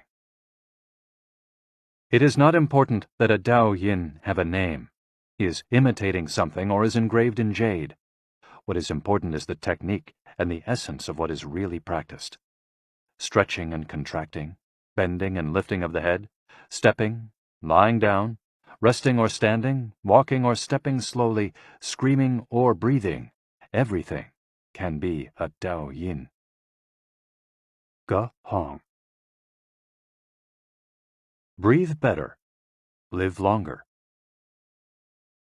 The book Xiu Qian Shishu, known in the West as 10 Books on the Cultivation of Perfection, dates back to the 13th century and is a compendium of materials from diverse sources on developing the mind and body. It quotes, among others, the celebrated Chinese doctor and essayist Sun Simiao, who lived during the 6th century. Sun Simiao was a proponent of a technique called the 6 healing sounds, which involves the coordination of movement, breathing, and pronouncing sounds with the purpose of bringing our souls to a place of calm. The 6 sounds are XU, pronounced like shh, with a deep sigh, which is associated with the liver. HE, pronounced like her, with a yawn, which is associated with the heart. SI, pronounced like sir, with a slow exhale, which is associated with the lungs. CHUI, pronounced like chui, with a forceful exhale, which is also associated with the kidneys. HOO, pronounced like hu, which is associated with the spleen, and XI, pronounced like shi, which connects the whole body. The following poem by Sun Simiao offers clues about how to live well according to the season. It reminds us of the importance of breathing and suggests that as we breathe, we visualize the organs associated with each of the healing sounds. In spring, breathe shh for clear eyes, and so wood can aid your liver. In summer, reach for her, so that heart and fire can be at peace. In fall, breathe sir to stabilize and gather metal, keeping the lungs moist. For the kidneys, next, breathe chui and see your inner waters calm. The triple heater needs your shi to expel all heat and troubles. In all 4 seasons, take deep breaths so your spleen can process food. And of course, avoid exhaling noisily. Don't let even your own ears hear you. The practice is most excellent and will help preserve your divine elixir. It might feel confusing to be presented with all the Eastern traditions we've introduced in this chapter. The takeaway is that they all combine a physical exercise with an awareness of our breath. These 2 components, movements and breath, help us to bring our consciousness in line with our body, instead of allowing our mind to be carried away by the sea of daily worries. Most of the time, we're just not aware enough of our breathing.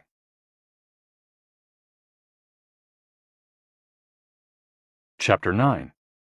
Resilience and Wabi-sabi. How to face life's challenges without letting stress and worry age you. What is resilience? One thing that everyone with a clearly defined Ikigai has in common is that they pursue their passion no matter what. They never give up, even when the cards seem stacked against them or they face one hurdle after another. We're talking about resilience, a concept that's become influential among psychologists. But resilience isn't just the ability to persevere.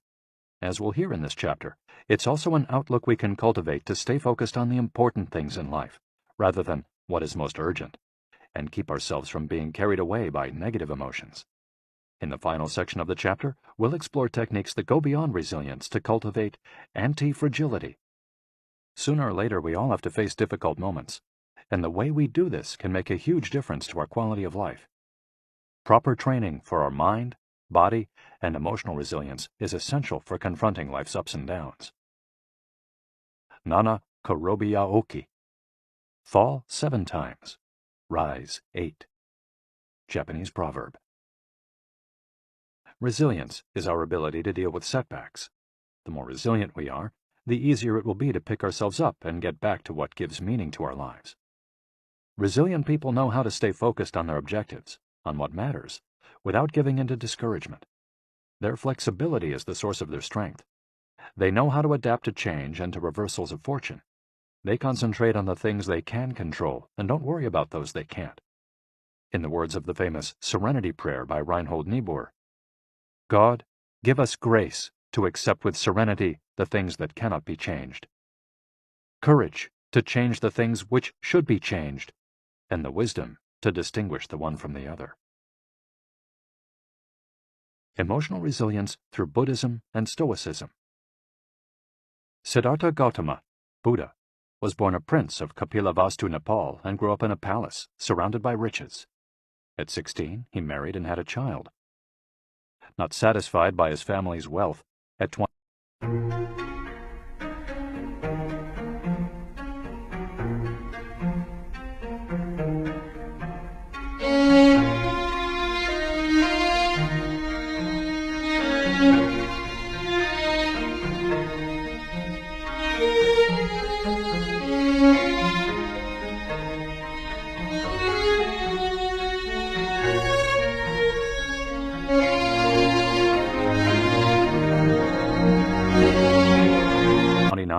he decided to try a different lifestyle and ran away from the palace to live as an ascetic.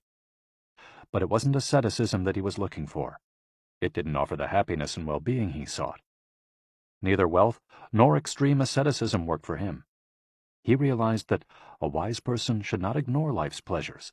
A wise person can live with these pleasures, but should always remain conscious of how easy it is to be enslaved by them. Zeno of Citium began his studies with the Cynics. The Cynics also led ascetic lives, leaving behind all earthly pleasures. They lived in the street, and the only thing they owned was the clothing on their backs. Seeing that cynicism did not give him a sense of well-being, Zeno abandoned its teachings to found the school of Stoicism, which centers on the idea that there is nothing wrong with enjoying life's pleasures as long as they do not take control of your life as you enjoy them. You have to be prepared for those pleasures to disappear. The goal is not to eliminate all feelings and pleasures from our lives, as in cynicism, but to eliminate negative emotions. Since their inception, one of the objectives of both Buddhism and Stoicism has been to control pleasure, emotions, and desires. Though the philosophies are very different, both aim to curb our ego and control our negative emotions. Both Stoicism and Buddhism are, at their roots, methods for practicing well-being. According to Stoicism, our pleasures and desires are not the problem. We can enjoy them as long as they don't take control of us. The Stoics viewed those who were able to control their emotions as virtuous. What's the worst thing that could happen? We finally land our dream job, but after a little while we're already hunting for a better one. We win the lottery and buy a nice car, but then decide we can't live without a sailboat.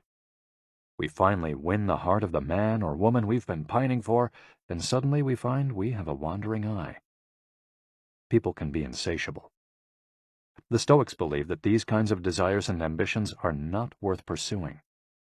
The objective of the virtuous person is to reach a state of tranquility, apatheia, the absence of negative feelings such as anxiety, fear, shame, vanity, and anger, and the presence of positive feelings such as happiness, love, serenity, and gratitude.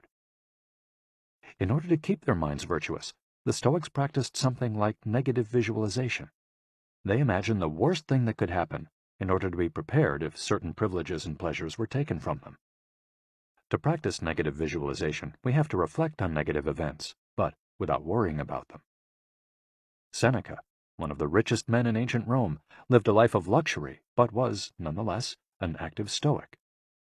He recommended practicing negative visualization every night before falling asleep. In fact, he not only imagined these negative situations, he actually put them into practice. For example, by living for a week without servants, or the food and drink he was used to as a wealthy man. As a result, he was able to answer the question, what's the worst thing that could happen? Meditating for healthier emotions.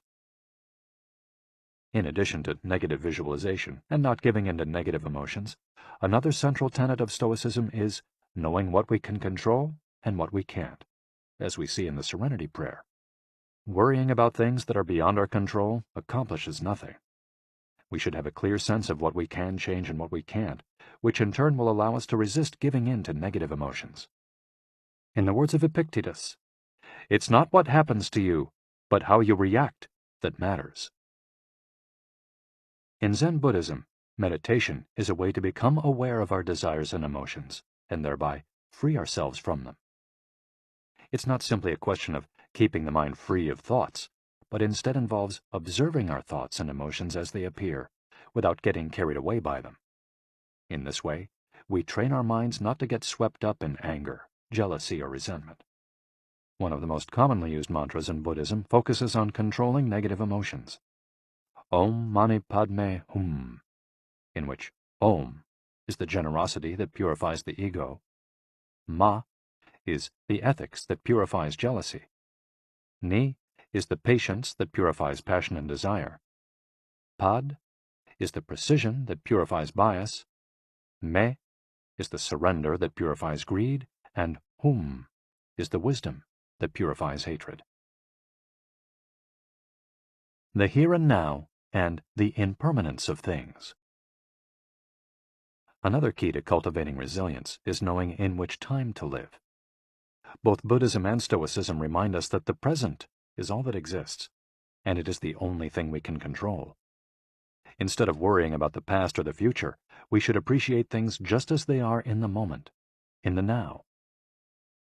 The only moment in which you can be truly alive is the present moment. observes the Buddhist monk Thich Nhat Hanh. In addition to living in the here and now, the Stoics recommend reflecting on the impermanence of the things around us. The Roman Emperor Marcus Aurelius said that the things we love are like the leaves of a tree. They can fall at any moment with a gust of wind. He also said that changes in the world around us are not accidental, but rather form part of the essence of the universe, a rather Buddhist notion, in fact. We should never forget that everything we have and all the people we love will disappear at some point. This is something we should keep in mind, but without giving in to pessimism. Being aware of the impermanence of things does not have to make us sad. It should help us love the present moment and those who surround us. All things human are short-lived and perishable, Seneca tells us. The temporary, ephemeral, and impermanent nature of the world is central to every Buddhist discipline. Keeping this always in mind helps us avoid excessive pain in times of loss. Wabi-sabi and IKIGAI. Wabi-sabi is a Japanese concept that shows us the beauty of the fleeting, changeable, and imperfect nature of the world around us. Instead of searching for beauty in perfection, we should look for it in things that are flawed, incomplete. This is why the Japanese place such value, for example, on an irregular or cracked teacup. Only things that are imperfect, incomplete, and ephemeral can truly be beautiful, because only those things resemble the natural world. A complementary Japanese concept is that of Ichigo-ichie, which could be translated as, "This moment exists only now and won't come again." It's heard most often in social gatherings as a reminder that each encounter, whether with friends, family, or strangers, is unique and will never be repeated, meaning that we should enjoy the moment and not lose ourselves in worries about the past or the future. The concept is commonly used in tea ceremonies, Zen meditation, and Japanese martial arts, all of which place emphasis on being present in the moment. In the West, we've grown accustomed to the permanence of the stone buildings and cathedrals of Europe, which sometimes gives us the sense that nothing changes, making us forget about the passage of time. Greco-Roman architecture adores symmetry, sharp lines, imposing facades, and buildings and statues of the gods that outlast the centuries. Japanese architecture, on the other hand, doesn't try to be imposing or perfect, because it is built in the spirit of wabi-sabi. The tradition of making structures out of wood presupposes their impermanence and the need for future generations to rebuild them.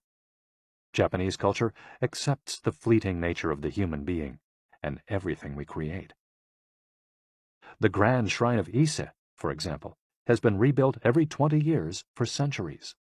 The most important thing is not to keep the building standing for generations, but to preserve customs and traditions, things that can withstand the passage of time better than structures made by human hands. And the key is to accept that there are certain things over which we have no control, like the passage of time and the ephemeral nature of the world around us. Ichigo-ichie teaches us to focus on the present and enjoy each moment that life brings us. This is why it's so important to find and pursue our IKIGAI. Wabi-sabi teaches us to appreciate the beauty of imperfection as an opportunity for growth. Beyond resilience. Anti-fragility. As the legend goes, the first time Hercules faced the Hydra, he despaired when he discovered that cutting off one of its heads meant that two would grow back in its place. He would never be able to kill the beast if it got stronger with every wound. As Nassim Nicholas Taleb explains in Anti-Fragile, Things That Gain from Disorder, we use the word fragile to describe people, things, and organizations that are weakened when harmed, and the words robust and resilient for things that are able to withstand harm without weakening. But we don't have a word for things that get stronger when harmed, up to a point. To refer to the kind of power possessed by the Hydra of Lerna, to talk about things that get stronger when they are harmed, Taleb proposed the term anti-fragile. Anti-fragility is beyond resilience or robustness. The resilient resists shocks and stays the same. The anti-fragile gets better. Catastrophes and exceptional circumstances offer good models for explaining anti-fragility. In 2011, A tsunami hit the Tohoku region of Japan, doing tremendous damage to dozens of cities and towns along the coast, most famously Fukushima. When we visited the affected coast 2 years after the catastrophe, having driven for hours along cracked highways and past one empty gas station after another, we passed through several ghost towns whose streets had been taken over by the remnants of houses, piles of cars, and empty train stations. These towns were fragile spaces that had been forgotten by the government and could not recover on their own. Other places, such as Ishinomaki and Kisenuma, suffered extensive damage but were rebuilt within a few years, thanks to the efforts of many. Ishinomaki and Kisenuma showed how resilient they were in their ability to return to normal after the catastrophe. The earthquake that caused the tsunami also affected the Fukushima nuclear power plant. The Tokyo Electric Power Company engineers working at the plant were not prepared to recover from that kind of damage. The Fukushima nuclear facility is still in a state of emergency and will be for decades to come. It demonstrated its fragility in the face of an unprecedented catastrophe. The Japanese financial markets closed minutes after the earthquake. Which businesses did the best in the aftermath? Stock in big construction companies has been steadily on the rise since 2011. The need to rebuild the entire coast of Tohoku is a boon for construction. In this case, Japanese construction companies are anti-fragile, since they benefited enormously from the catastrophe. Now let's take a look at how we can apply this concept to our daily lives. How can we be more anti-fragile? Step 1. Create redundancies. Instead of having a single salary, try to find a way to make money from your hobbies, at other jobs, or by starting your own business. If you have only one salary, you might be left with nothing should your employer run into trouble, leaving you in a position of fragility. On the other hand, if you have several options and you lose your primary job, it might just happen that you end up dedicating more time to your secondary job, and maybe even make more money at it. You would have beaten that stroke of bad luck, and would be, in that case, anti-fragile. 100% of the seniors we interviewed in Ogimi had a primary and secondary occupation. Most of them kept a vegetable garden as a secondary job and sold their produce at the local market. The same idea goes for friendships and personal interests. It's just a matter, as the saying goes, of not putting all your eggs in one basket. In the sphere of romantic relationships, there are those who focus all their energy on their partner and make him or her their whole world. Those people lose everything if the relationship doesn't work out. Whereas, if they've cultivated strong friendships and a full life along the way, they'll be in a better position to move on at the end of a relationship. They'll be anti-fragile. Right now, you might be thinking, I don't need more than one salary, and I'm happy with the friends I've always had. Why should I add anything new? It might seem like a waste of time to add variation to our lives because extraordinary things don't ordinarily happen. We slip into a comfort zone. But the unexpected always happens, sooner or later. Step 2. Bet conservatively in certain areas and take many small risks in others. The world of finance turns out to be very useful in explaining this concept. If you have $10,000 saved up, you might put $9,000 of that into an index fund or fixed-term deposit and invest the remaining $1,000 in 10 startups with huge growth potential, say $100 in each. One possible scenario is that 3 of the companies fail. You lose $300. The value of 3 other companies goes down. You lose another $100 or $200. The value of 3 goes up. You make $100 or $200. And the value of one of the startups increases 20-fold. You make nearly $2,000, or maybe even more. You still make money, even if 3 of the businesses go completely belly up. You've benefited from the damage, just like the Hydra. The key to becoming anti-fragile is taking on small risks that might lead to great reward without exposing ourselves to dangers that might sink us, such as investing $10,000 in a fund of questionable reputation that we saw advertised in the newspaper. Step 3. Get rid of the things that make you fragile. We're taking the negative route for this exercise. Ask yourself, what makes me fragile? Certain people, things, and habits generate losses for us and make us vulnerable. Who and what are they? When we make our New Year's resolutions, we tend to emphasize adding new challenges to our lives. It's great to have this kind of objective, but setting good riddance goals can have an even bigger impact. For example, stop snacking between meals. Eat sweets only once a week. Gradually pay off all debt. Avoid spending time with toxic people. Avoid spending time doing things we don't enjoy simply because we feel obligated to do them. Spend no more than 20 minutes on Facebook each day.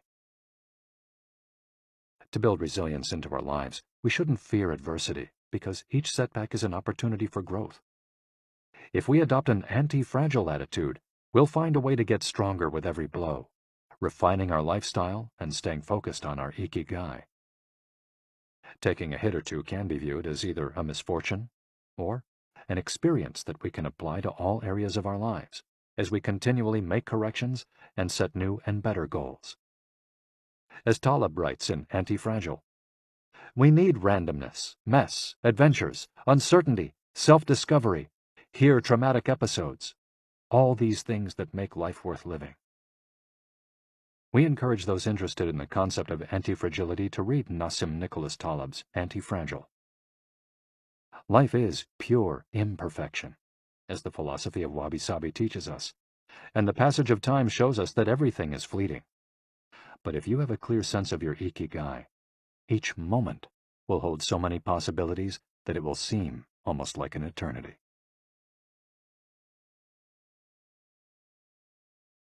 Epilogue. IKIGAI, the Art of Living. Mitsuo Aida was one of the most important calligraphers and haikuists of the 20th century. He is yet another example of a Japanese person who dedicated his life to a very specific IKIGAI, communicating emotions with 17-syllable poems using a shodo calligraphy brush.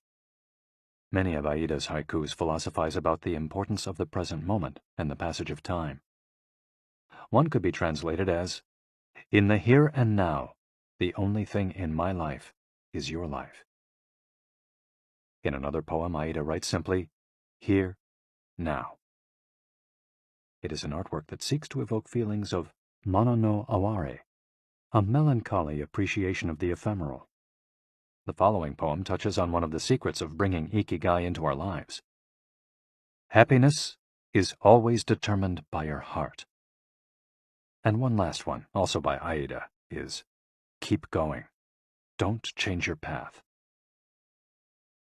Once you discover your IKIGAI, pursuing it and nurturing it every day will bring meaning to your life. The moment your life has this purpose, you will achieve a happy state of flow in all you do, like the calligrapher at his canvas or the chef who, after half a century, still prepares sushi for his patrons with love. Conclusion. Our IKIGAI is different for all of us, but one thing we have in common is that we're all searching for meaning. When we spend our days feeling connected to what is meaningful to us, we live more fully. When we lose the connection, we feel despair. Modern life estranges us more and more from our true nature, making it very easy for us to lead lives lacking in meaning. Powerful forces and incentives, money, power, attention, success, distract us on a daily basis. Don't let them take over your life. Our intuition and curiosity are very powerful internal compasses to help us connect with our IKIGAI. Follow those things you enjoy and get away from or change those you dislike. Be led by your curiosity and keep busy by doing things that fill you with meaning and happiness. It doesn't need to be a big thing. We might find meaning in being good parents or in helping our neighbors. There is no perfect strategy to connecting with our IKIGAI. But what we've learned from the Okinawans is that we should not worry too much about finding it. Life is not a problem to be solved. Just remember to have something that keeps you busy doing what you love while being surrounded by the people who love you. The 10 Rules of IKIGAI. We'll conclude this journey with 10 rules we've distilled from the wisdom of the long-lived residents of Ogimi. 1. Stay active. Don't retire. Those who give up the things they love doing and do well lose their purpose in life. That's why it's so important to keep doing things of value, making progress, bringing beauty or utility to others, helping out, and shaping the world around you, even after your official professional activity has ended. 2. Take it slow. Being in a hurry is inversely proportional to quality of life. As the old saying goes, walk slowly and you'll go far. When we leave urgency behind, life and time take on new meaning. 3. Don't fill your stomach. Less is more when it comes to eating for long life, too. According to the 80% rule, in order to stay healthier longer, we should eat a little less than our hunger demands, instead of stuffing ourselves. 4. Surround yourself with good friends. Friends are the best medicine. There for confiding worries over a good chat, sharing stories that brighten your day, getting advice, having fun, dreaming, in other words, living. 5. Get in shape for your next birthday. Water moves. It is at its best when it flows fresh and doesn't stagnate. The body you move through life in needs a bit of daily maintenance to keep it running for a long time. Plus, exercise releases hormones that make us feel happy. 6. Smile. A cheerful attitude is not only relaxing, it also helps make friends. It's good to recognize the things that aren't so great, but we should never forget what a privilege it is to be in the here and now, in a world so full of possibilities. 7. Reconnect with nature. Though most people live in cities these days, human beings are made to be part of the natural world. We should return to it often to recharge our batteries. 8. Give thanks. To your ancestors, to nature, which provides you with the air you breathe and the food you eat. To your friends and family, to everything that brightens your days and makes you feel lucky to be alive. Spend a moment every day giving thanks, and you'll watch your stockpile of happiness grow. 9. Live in the moment. Stop regretting the past and fearing the future. Today is all you have. Make the most of it. Make it worth remembering. 10. Follow your IKIGAI. There is a passion inside you, a unique talent that gives meaning to your days and drives you to share the very best of yourself until the very end. If you don't know what your IKIGAI is yet, as Viktor Frankl says, your mission is to discover it. The authors of this audiobook wish you a long, happy, and purposeful life. Thank you for joining us. Hector Garcia and Francesc Miralles.